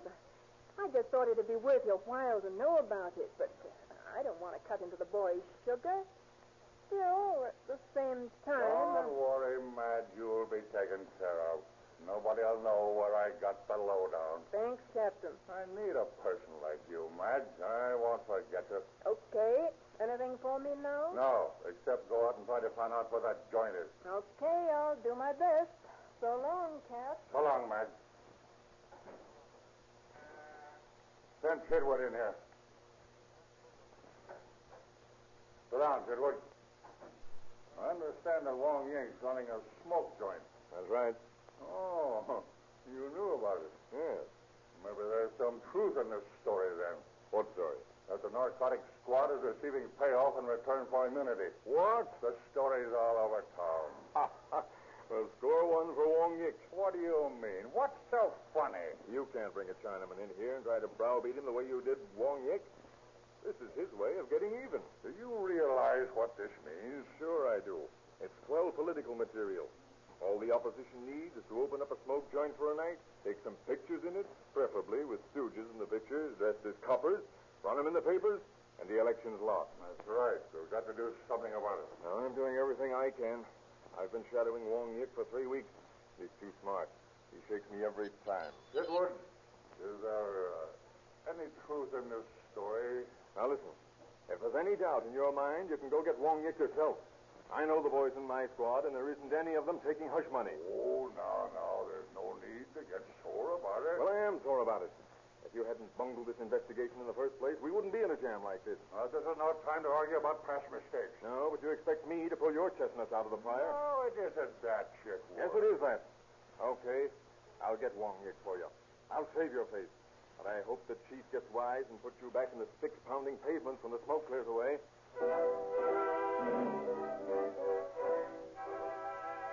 Come on, Otto. We're going to do some storybook sleuthing. Yeah, but what's in the can you got there? White paint. White paint? What for? We've got to whitewash the boss. Hey, what are you talking about? I'll explain it all on the way out. Wong Yik's sore about the way the boss handled him. So he's fixing to frame the police department, and we've got to stop it. Come on. Where are we going? Out to Wong Yik's house.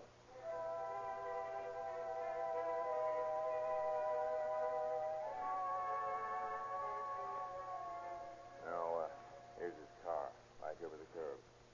You stand behind that tree there and tip me off if anybody comes out of the house. And what are you going to do? I'm going to fasten this can of white paint under the car. Keep your eyes open now.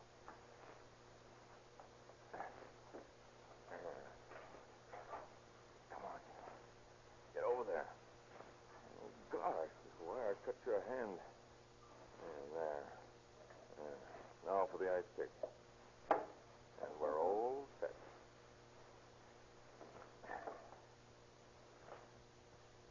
Okay, Otto, let's get out of here.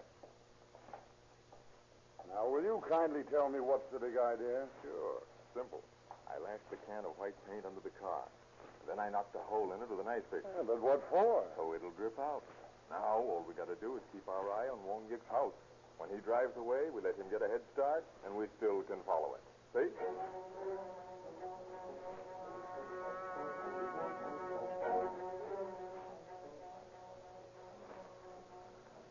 Well, I got to hand it to you, Chitwood. This trail's as easy to follow as a road map. Sure it is. And you see where it's leading us? Sure, right into Chinatown. Yeah. Every time we've shadowed Wong Yik before, he's led us all over Los Angeles County and then back to his house. Ah, that guy's smart. Yeah. Dave, tell me this. What would you have done if he hadn't come out right away? What do you mean? Well, I mean, suppose that white paint had had time to make a puddle under the car. Then we'd have been out of luck.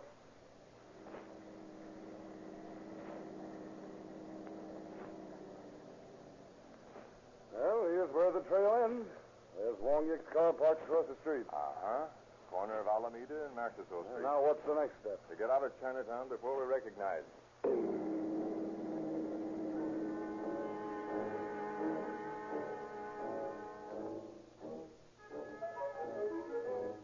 Then begins the tedious work of elimination. Chitwood and Otto Slensky check over the places of business, restaurants and buildings within a block radius of Alameda and Narciso Street. The known establishments are eliminated at once. Then careful inquiry is made regarding doubtful spots. So, slowly do the two officers narrow their suspicious localities until finally there remains but one building on a dimly lit side street, which cannot be accounted for.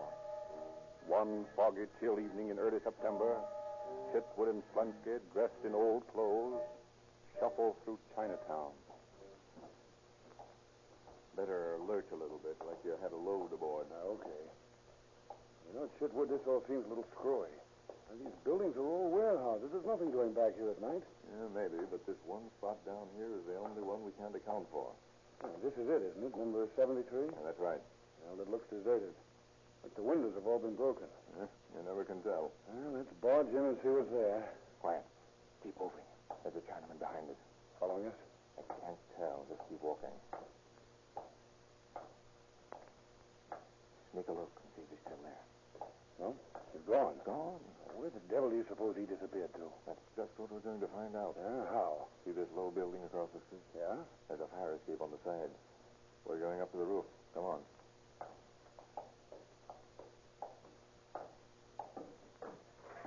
Hey, this is that silk importing warehouse, isn't it? Yeah, I think so. There we are. Now keep down pretty low so you won't be outlined against the sky. Gee, it's hard to see down there in the street with that glare those lights throw over in Alameda Street. And your eyes will get accustomed to it. Hey, am I seeing things, or is that another Chinaman just turned the corner? It is. Keep your eye on him now. He's disappeared. Sure he has. Did you see where? No. He went into our vacant building across the street. Well, say, what in the devil? My guess is that Wong Yik's smoke joint is in that building. Hey, look, Chitwood. Here comes a couple of white girls. Now, I'm sure of it. As they go into that dark doorway. Say, we better get the boys down here and knock the place over. Not so fast. We're going to do a little checking up first. What do you mean? Oh, we'll spend a few nights up here until we find out when the play's the heaviest. That's the time to knock them over. Yeah, but the captain wants action. He may want action, but I want to knock over Wong Yik's supply. We're going to handle this our way, not his.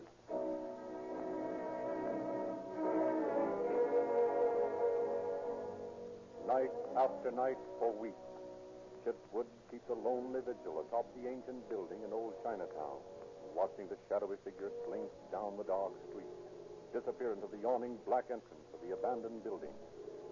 Finally, one night, Lenski joins him on the way to the steakhouse.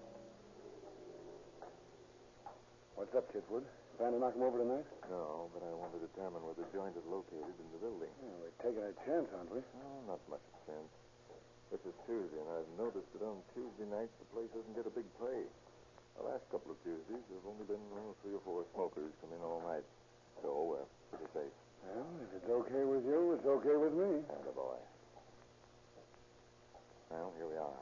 Coast clear? Nobody in sight. Fine. Let's go. Got a flashlight? Yeah, right here. Good. We need 2 of them. Well, this entry looks deserted enough. I wonder where those stairs lead. That's what we're going to find out. Come on.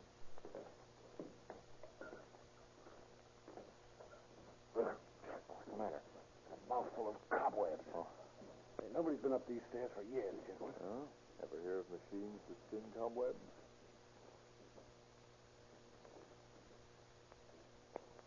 Now, we'll see what's behind this door. Chitwood, there's a man crouching there. Where? What? Oh. You see things, Otto? Look, the life-size figure of Buddha.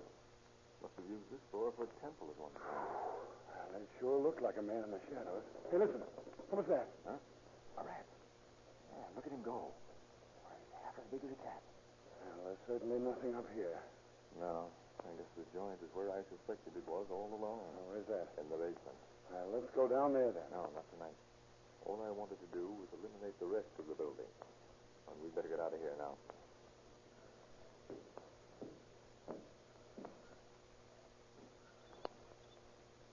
There's a light, Otto. What's the matter? Look up the wall. Somebody's coming.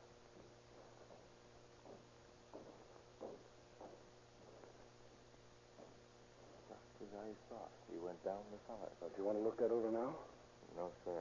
The most important thing now is to get out of here without being seen. Well, when are you going to make the raid? Sunday night. That's when the joint gets the biggest play.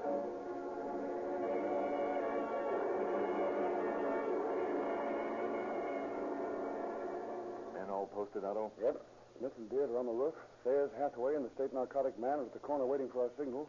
Hoffler and Harrigan have got fire axes with them. Okay. Give them the flash to come in. Now, flash your light up to the boys on the roof. Do they see you? Yeah, they flash back. Fine. How about it, boys? Are you all set? All set. Okay. Follow me and be as quiet as you can.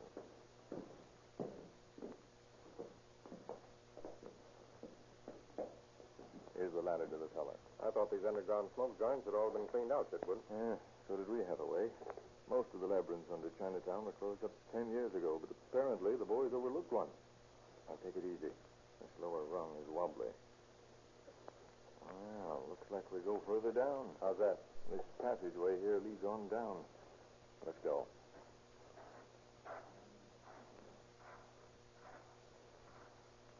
What the devil? Water. Look, Chitwood. The passage is flooded. This is a blind. Yeah, looks like it. A blank wall at the other side. Maybe it is, maybe it isn't. I'm going over there and find out. Watch your step. You may go in over your head. It's up to my shoulders now. Hey. What's the matter? I just ran into something. Throw your light over here. Uh-huh. What is it? A catwalk. 3 inches below the surface. See if it doesn't extend over to where you're standing, Otto. Yeah, it does. So that's the way they get across. Come on over, boys.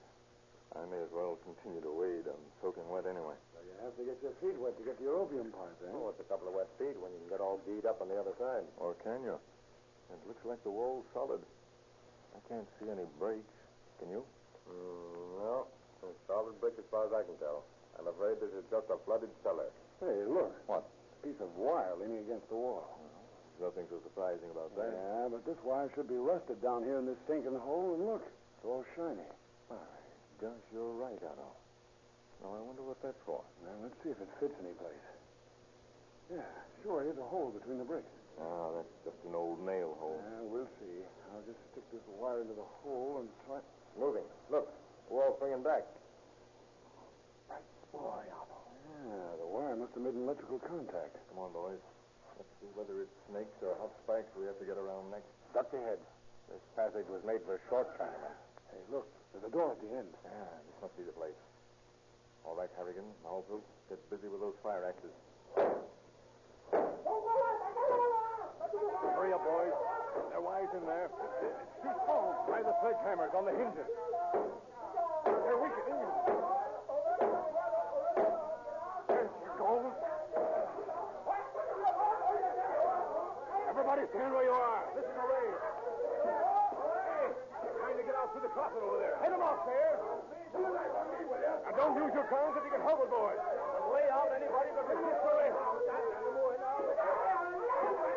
Pipe down! Pipe down! Quiet! Hey! Several of them got away. That's okay. The boys on the roof will pick them up. All right, line these prisoners upstairs.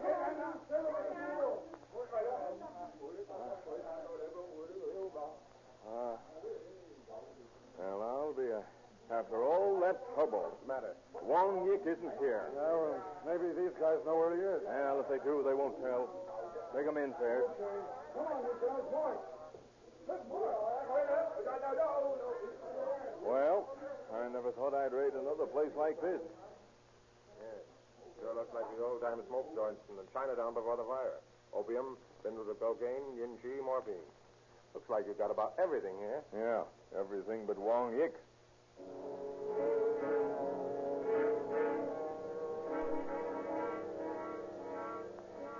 Where's Chitwood? Where's Wong Yik? He got away. He got away, huh? That's what comes of letting you do this your own way. Oh, keep your shirt on. I knocked over the joint, didn't I? And confiscated about $10,000 worth of narcotics. What more do you want? I want Wong Yik. Well, I'm still working on him. I found several addresses in the coat of one of the men who escaped. I'm checking on him now. If you don't have him in here by the end of the week, I'm going after him myself. And if you do, he'll make a fool of you.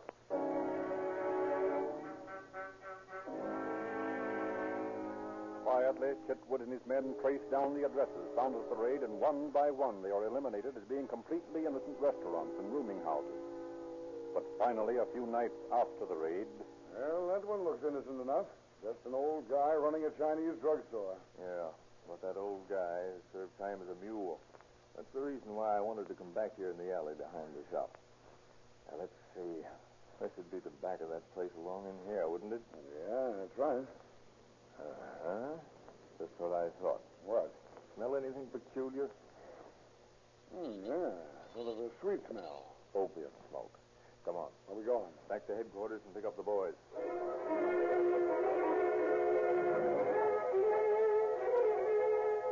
All right, boys. You slip down the alley. Give me 2 minutes in the store, and then start breaking down the alley door. When the noise starts, Otto, you come into the store. If my guess is right, they'll waltz right into our arms. All set? All set. All right. Okay, here goes.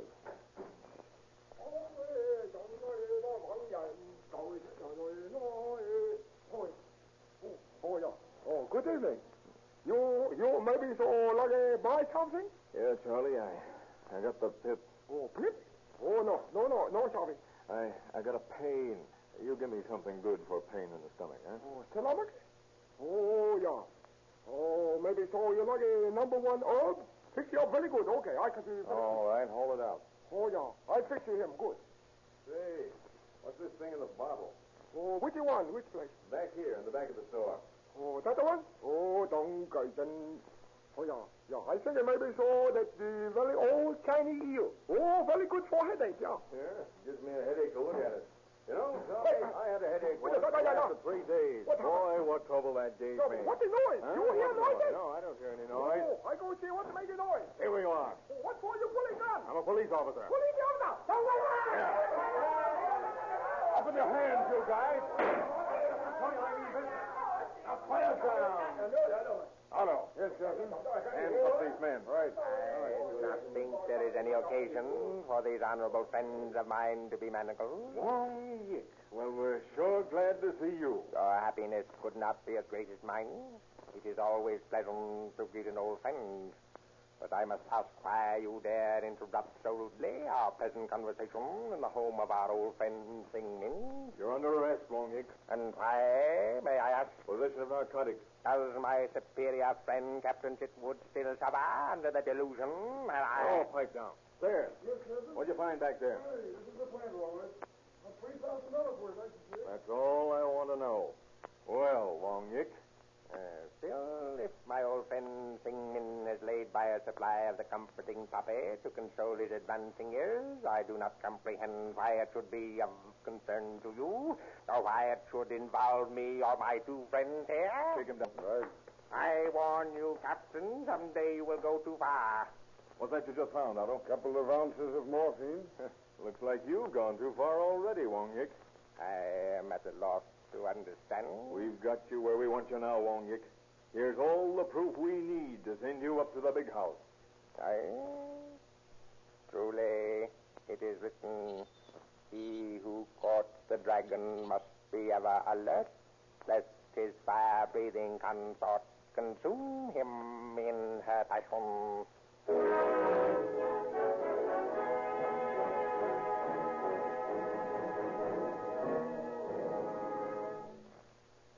Wong Yik and his companions were speedily tried and sentenced to the state penitentiary for the terms prescribed by the law. Thus did Captain Chitwood and his men close the last of the fabled old-time opium dens in Los Angeles. As work advances on the new central terminal, block after block of old Chinatown is rapidly being raised to make way for the railroad yards. No more do the narcotic officers clamber through foul-smelling subcellars to find their quarry. When opium-smoking resorts are discovered nowadays, they are apt to be in hotels and apartment houses in the more fashionable parts of the city. But due to the never-ending vigilance of your police, assisted by state and federal narcotic officers, this vice is slowly but surely approaching complete eradication. Thank you, Chief Davis. The efficiency of your police department has given Los Angeles the reputation of being one of the best policed cities in the United States. The use of Rio Grande cracked gasoline has contributed greatly to this reputation for efficiency. For many years, all Los Angeles police cars, fire engines, and emergency equipment have been powered by Rio Grande cracked gasoline. Police cars respond to emergency calls in unbelievably short time. City records show that automobile operating costs are lower than ever. Other California cities, Oakland, Berkeley, Fresno, Bakersfield, many cities and counties in Arizona, including the capital city, Phoenix, all specify Rio Grande cracked gasoline exclusively for emergency cars. This is the same cracked gasoline your neighborhood Rio Grande service station offers. Try a tankful yourself, and you will see why Rio Grande cracked is specified above any other brand for emergency motors.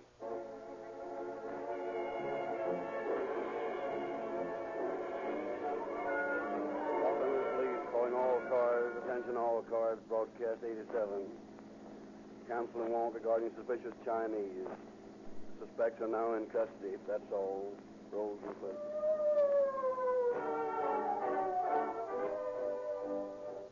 This is your narrator, Frederick Lindsley, bidding you good night for the Rio Grande Oil Company.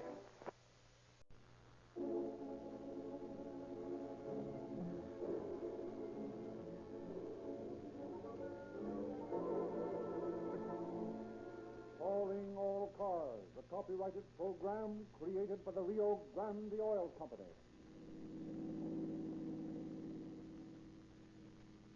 Sacramento Police calling all cars, attention all cars, broadcast 88.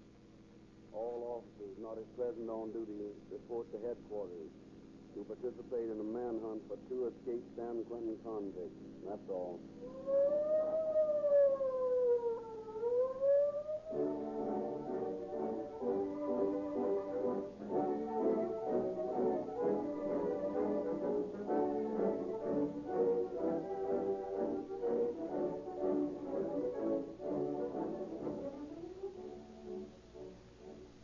Here's a telegram for you, friends.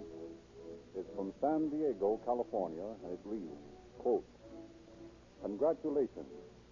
Now all San Diego County police cars, fire engines, and emergency motors are powered exclusively by Rio Grande cracked gasoline," unquote. And that's not all.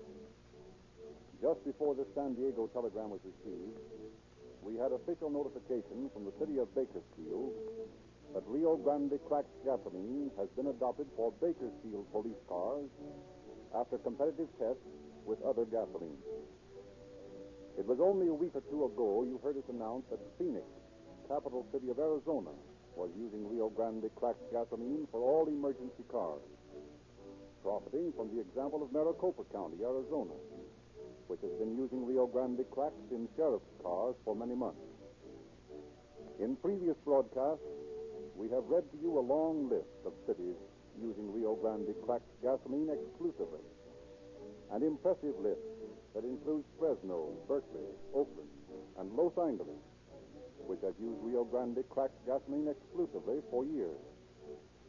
Rio Grande has been awarded these city contracts not because of price or politics, but because Rio Grande cracked has proven by actual tests to give greater speed, greater power, and greater mileage per gallon than uncracked gasoline.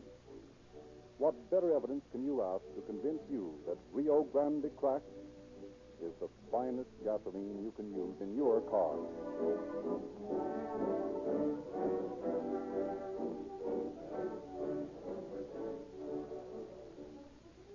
And now it is our privilege to introduce Chief William H.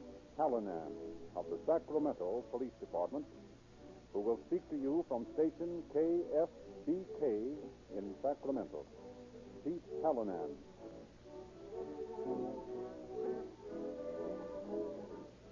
Good evening, ladies and gentlemen.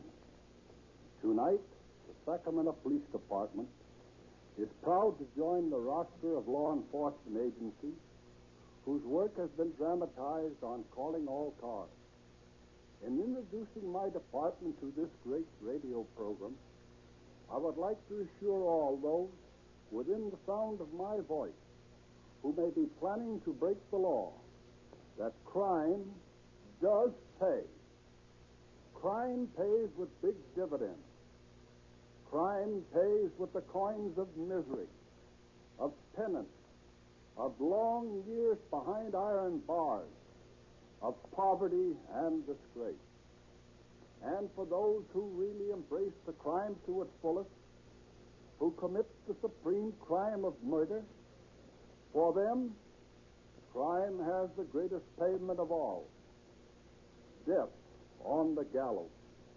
A wriggling, grasping death for the servant of crime. Up 13 stairs and down one, through a little trap to eternity. That is the payment of crime. Any of you who think it is worth it, I invite you to break the law. Make one false step, and the police will be looking for you with a vigilance that never lags, with an alertness that never sleeps, looking for you constantly to award you the rewards of crime, which is punishment. Don't forget, don't think for a moment, the crime doesn't pay. All you who desire unhappiness, imprisonment or death, I invite you to embrace a life of crime.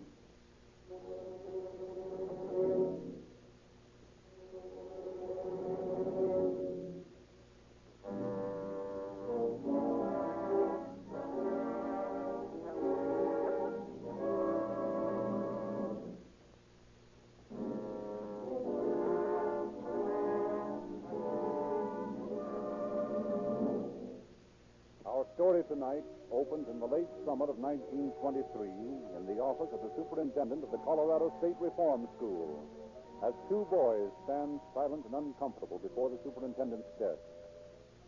Well, boys, you have paid your debts to society. You made a mistake when you thought you could break the laws. You have erased that error by the time you have served here.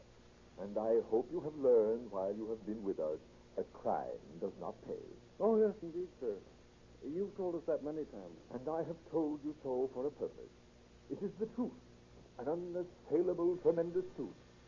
See that you always remember it. Oh, we will, sir. Joe and I are going straight. That's fine. That's the sort of resolution I like to hear. You'll never regret it. There's nothing like a clear conscience. There's nothing like being able to look the other fellow in the eye and know that you're clear through. Like me, for instance.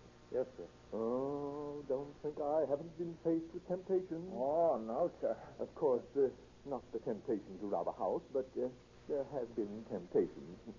And I met each one and conquered it like a man. Yes, sir. That's the challenge that life hurls at us, boys. Be men. Yes, sir. Well, I could go on that subject for hours. Yes, sir. How's that? Nothing, sir. However, I believe you boys heard me speak on the matter before, and I know you're eager to walk out into the world free again. Yes, sir. Yes, I thought so. Well, here's $5 apiece to get you started. Oh, thank you, sir. Thanks. Goodbye, boys. And remember, be men. Yes, sir. Let me hear from you from time to time, but don't let me see you back here again. Oh, no, sir. We won't be back here again. That's the spirit. Hate life and be men. That's right, yes. Goodbye. Goodbye. Goodbye, sir. Can you imagine us having to listen to that tub of muck for a half an hour to get this lousy sawbuck? Yeah, about $5 is $5, and we're going to need it. I know, but it ain't hardly worth it. But like throwing it in his face. Be men. Crime don't pay. Maybe it don't pay for mugs like him, but we're going to make it pay. I'll say. Okay, Jake. Open them gates for us. All paid up, huh? That's right. Well, we'll be seeing you back pretty soon, I guess. Oh, no, you won't. Why? You ain't going straight, are you? No, we ain't going straight. We're going to California.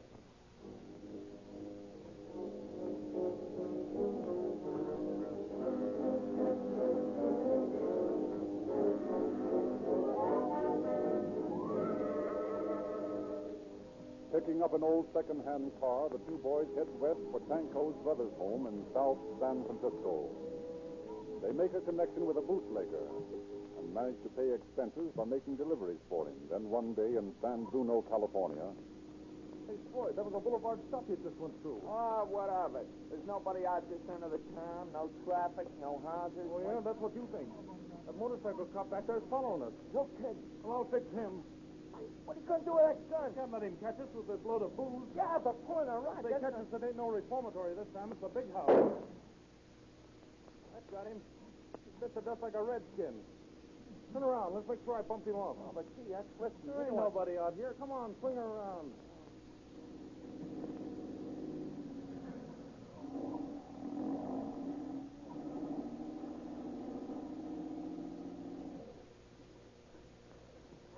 Hey, look, still breathing. Gee, Whiz. Look at his badge. Holy smoke, the chief of police. Well, I don't care who he is. He ain't got to live to identify us. Get out your kit. What for? I'm going to make sure he's dead. Let him have it. Gee, it's pretty Go on, let him have it. Well, that ought to take care of him. Hey, Joe, here comes a car down the road. Let's get going then. Step on it.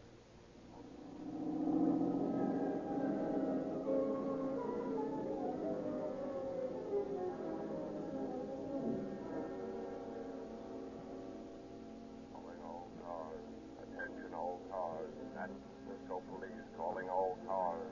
Watch for 1924 touring car.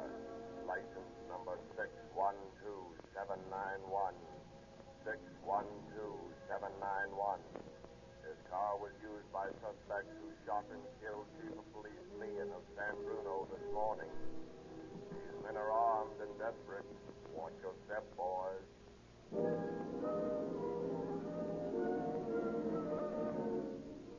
Within 48 hours, San Francisco police pick up the wanted car abandoned on Mission Street.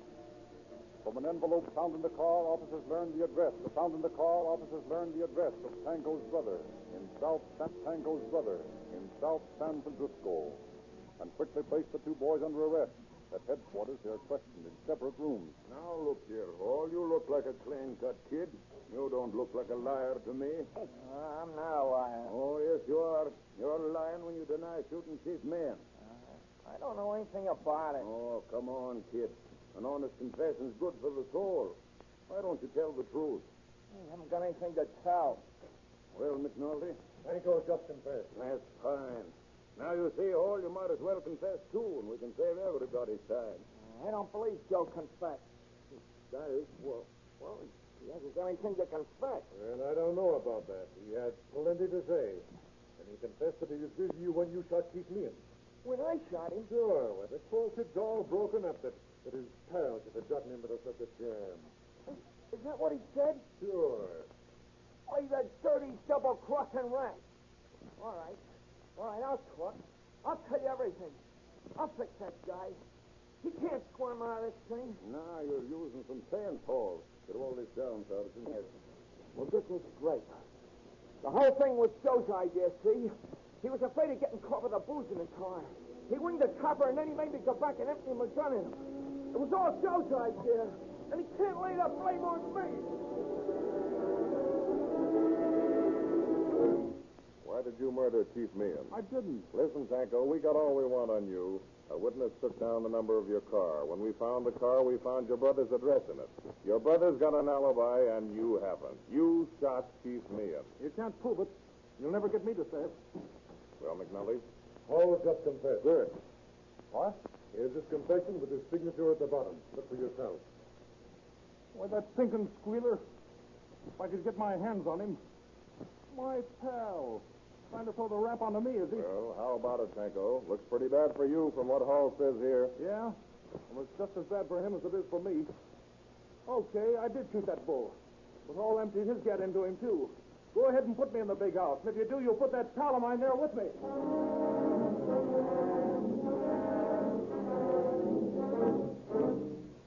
During the trial, when they compare notes, Tanko and Hall realize how they were duped into a confession by stratagem.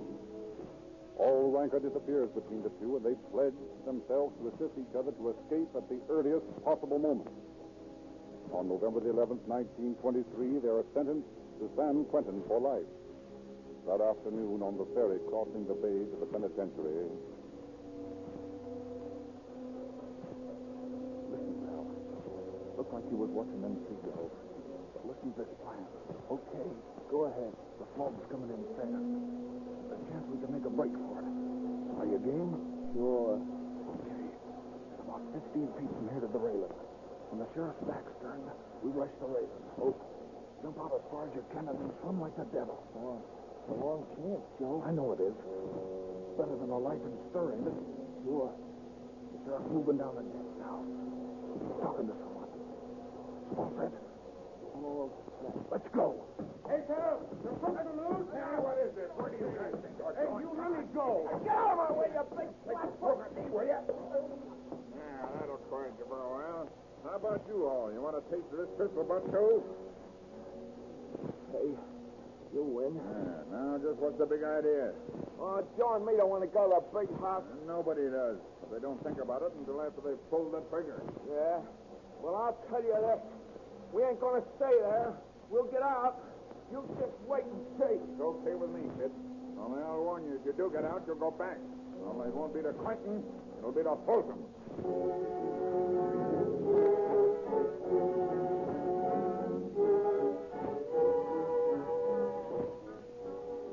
Led to their intention of escape, Tanko and Hall spent 18 months in the penitentiary plotting their getaway. Finally, during the rest period on an April morning, the two meet for guarded conversation. Everything was set for talking about this, anyone, have you? No.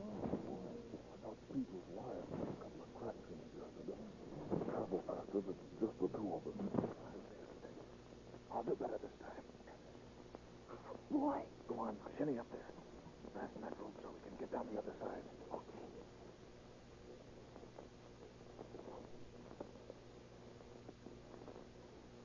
Got it fastened? Yeah. Go ahead then. Drop over.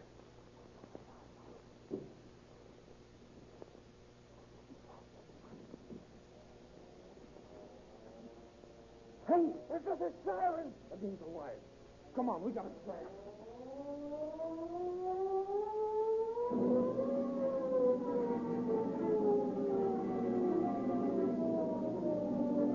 The ominous wail of the San Quentin siren is the call to arms, which mobilizes Marin County law enforcement officers into a huge posse. Ferries are watched. All train and bus passengers are closely scrutinized. Highways are blocked and motorists questioned. But Tanko and Hall managed to elude the dragnet. 5 fruitless days of searching elapsed. And then on April 12th, 1925, in a clothing store in Petaluma. Good afternoon, gentlemen. What can I do? Pick him up. What? Please, don't shoot. I ain't got no money. You can see for yourself I ain't taking in $2 We don't want today. no money. We want a couple of suits. You pick them up, boys. Okay, suits? Like he didn't even on his feet. Ain't you never seen prison denim before? We're escaped. We gotta change our duds quick. Are you the two who got out of San Quentin the other day? That's right. Hey, I got a couple here that look like they'll fit. Okay. I'll keep our friend here covered. Hurry up and get into your new clothes. Right. Hey, that ain't no gun you got in your hand. It's a piece of lead pipe. What's the difference? I can beat your brains out of this just as easy as I can blow them out of the gat. So don't start getting any ideas. Oh, don't hurry. I won't. 2 days later, in a general store in Healdsburg. You got any revolvers here? No, but we got some nice rifles. Let me see them. Hal and me want to do a little rabbit shooting. Yes, sir. Now, here's a very fine rifle. Yeah. That looks all right. Got any shells for it? Oh, yes, right here. Loads like this, don't it? Yes, that's right. And you slip the shells in there. That's fine. Now you can stick up your hand. What's the holdup? Okay, boys, stuff some of that grub into them sacks. You, mister, unload your cash register. I haven't much money. Now, We'll look here, take all boy. you got. We're hungry and we're broke, and we ain't in any humor to be argued with. I'll sell out quick.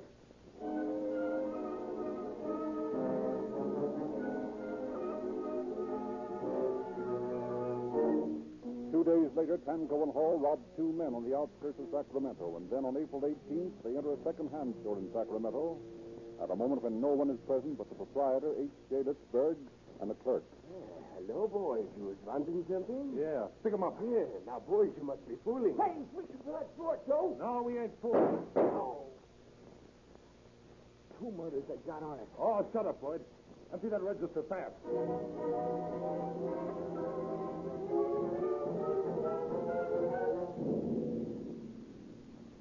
Later in the day, police find the fugitive's car abandoned in Oak Park.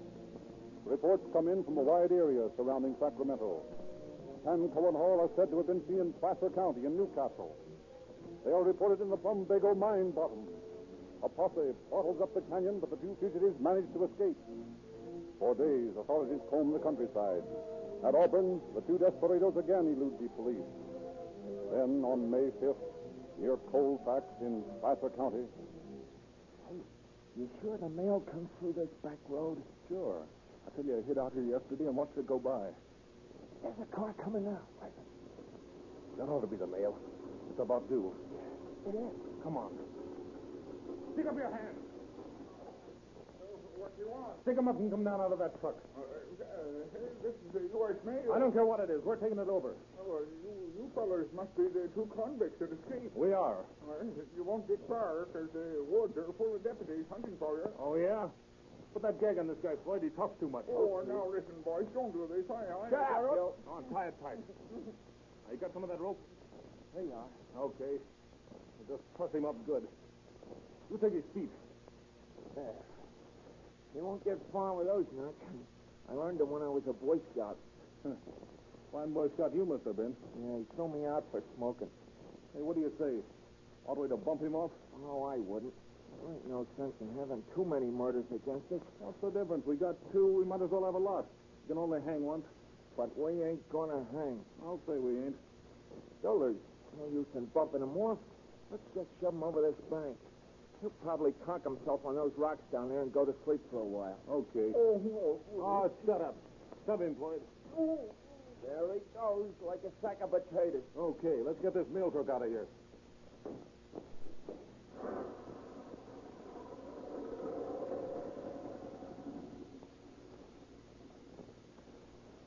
Here comes the car around the bend.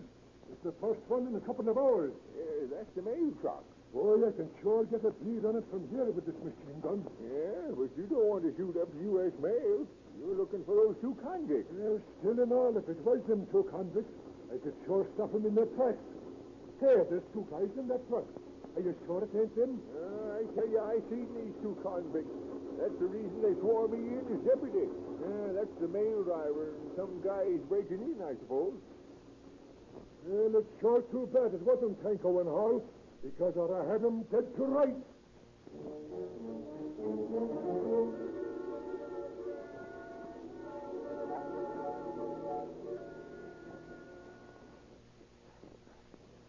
You see, when I get the stock of this rifle sawed off and cut a slot in it for a strap, we can carry them under our coats like a shoulder holster. You sure are smart, Joe. Sure I am. We've been ducking these posses for a month. Yeah, it was a great break finding this cabin up here in the hills. And it was a break to find this other rifle in the cabin. Now nobody's going to stop us. What was that? Sounded like a shot. Another posse, I'll bet. Some dumb deputy shot his gun off. Come on, let's scram. Well, we ought to leave him a note of thanks for warning us.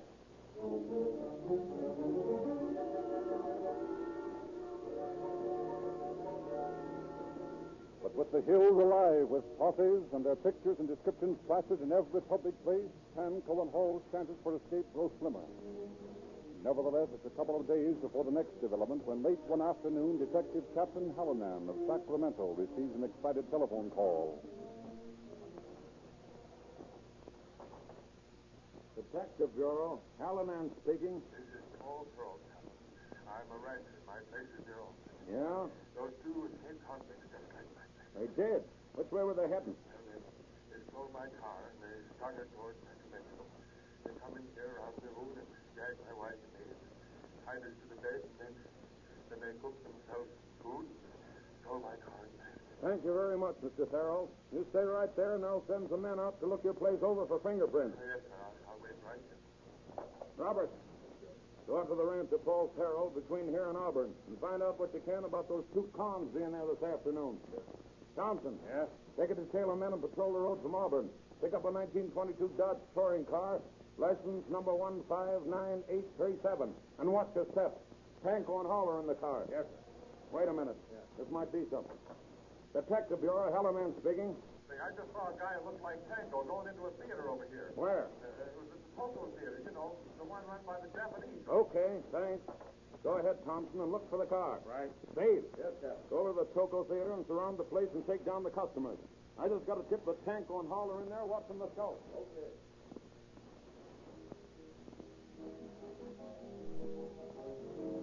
Now, look here, Mr. Kokomoto.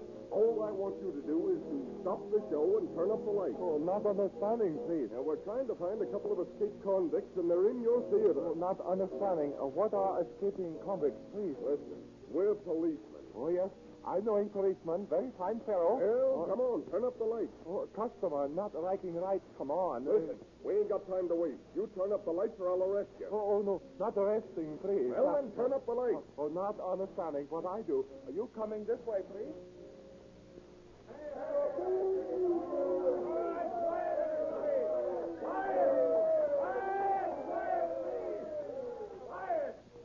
Sorry to disturb you, but we're looking for a couple of men.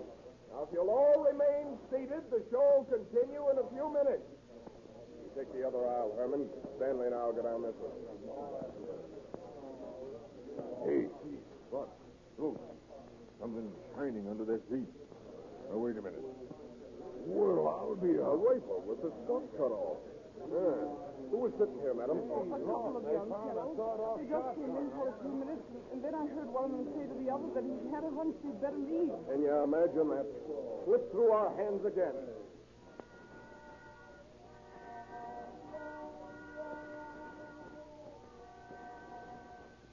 But tireless investigation by the Sacramento police, under the leadership of Chief McShane, results in the information that the fugitives are hiding out at a rooming house in Sacramento's Tenderloin.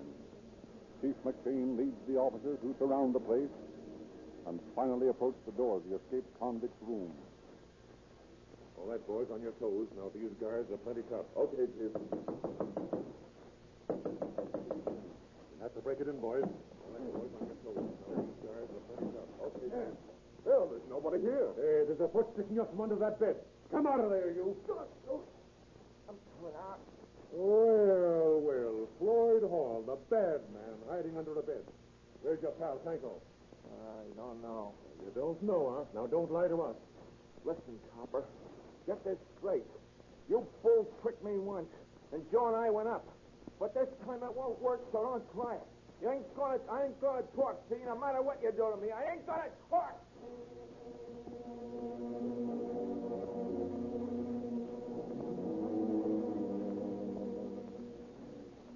While police continue their search for Tanco, Hall is put on trial for the murder of Litzberg, the proprietor of the second-hand store.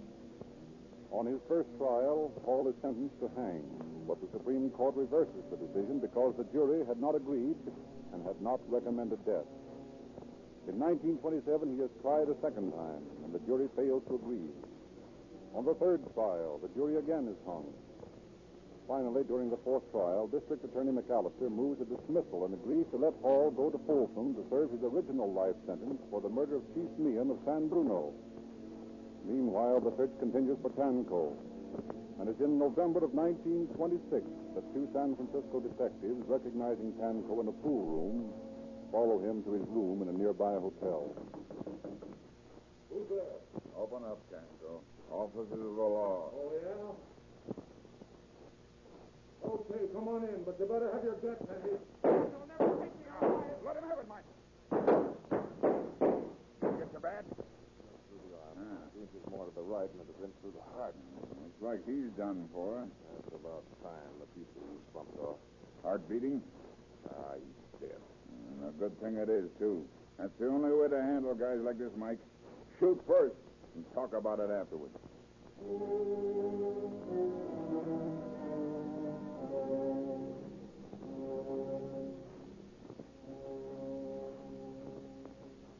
Police use every modern weapon in their war on crime.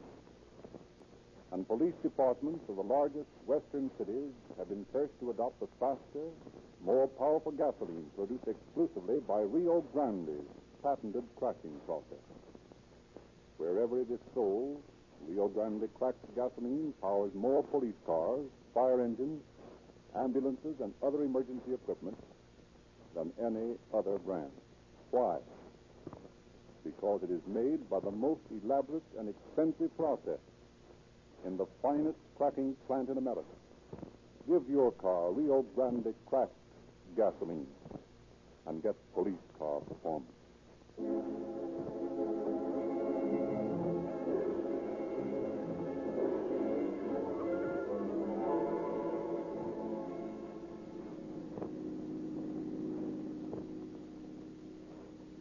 Sacramento police calling all cars.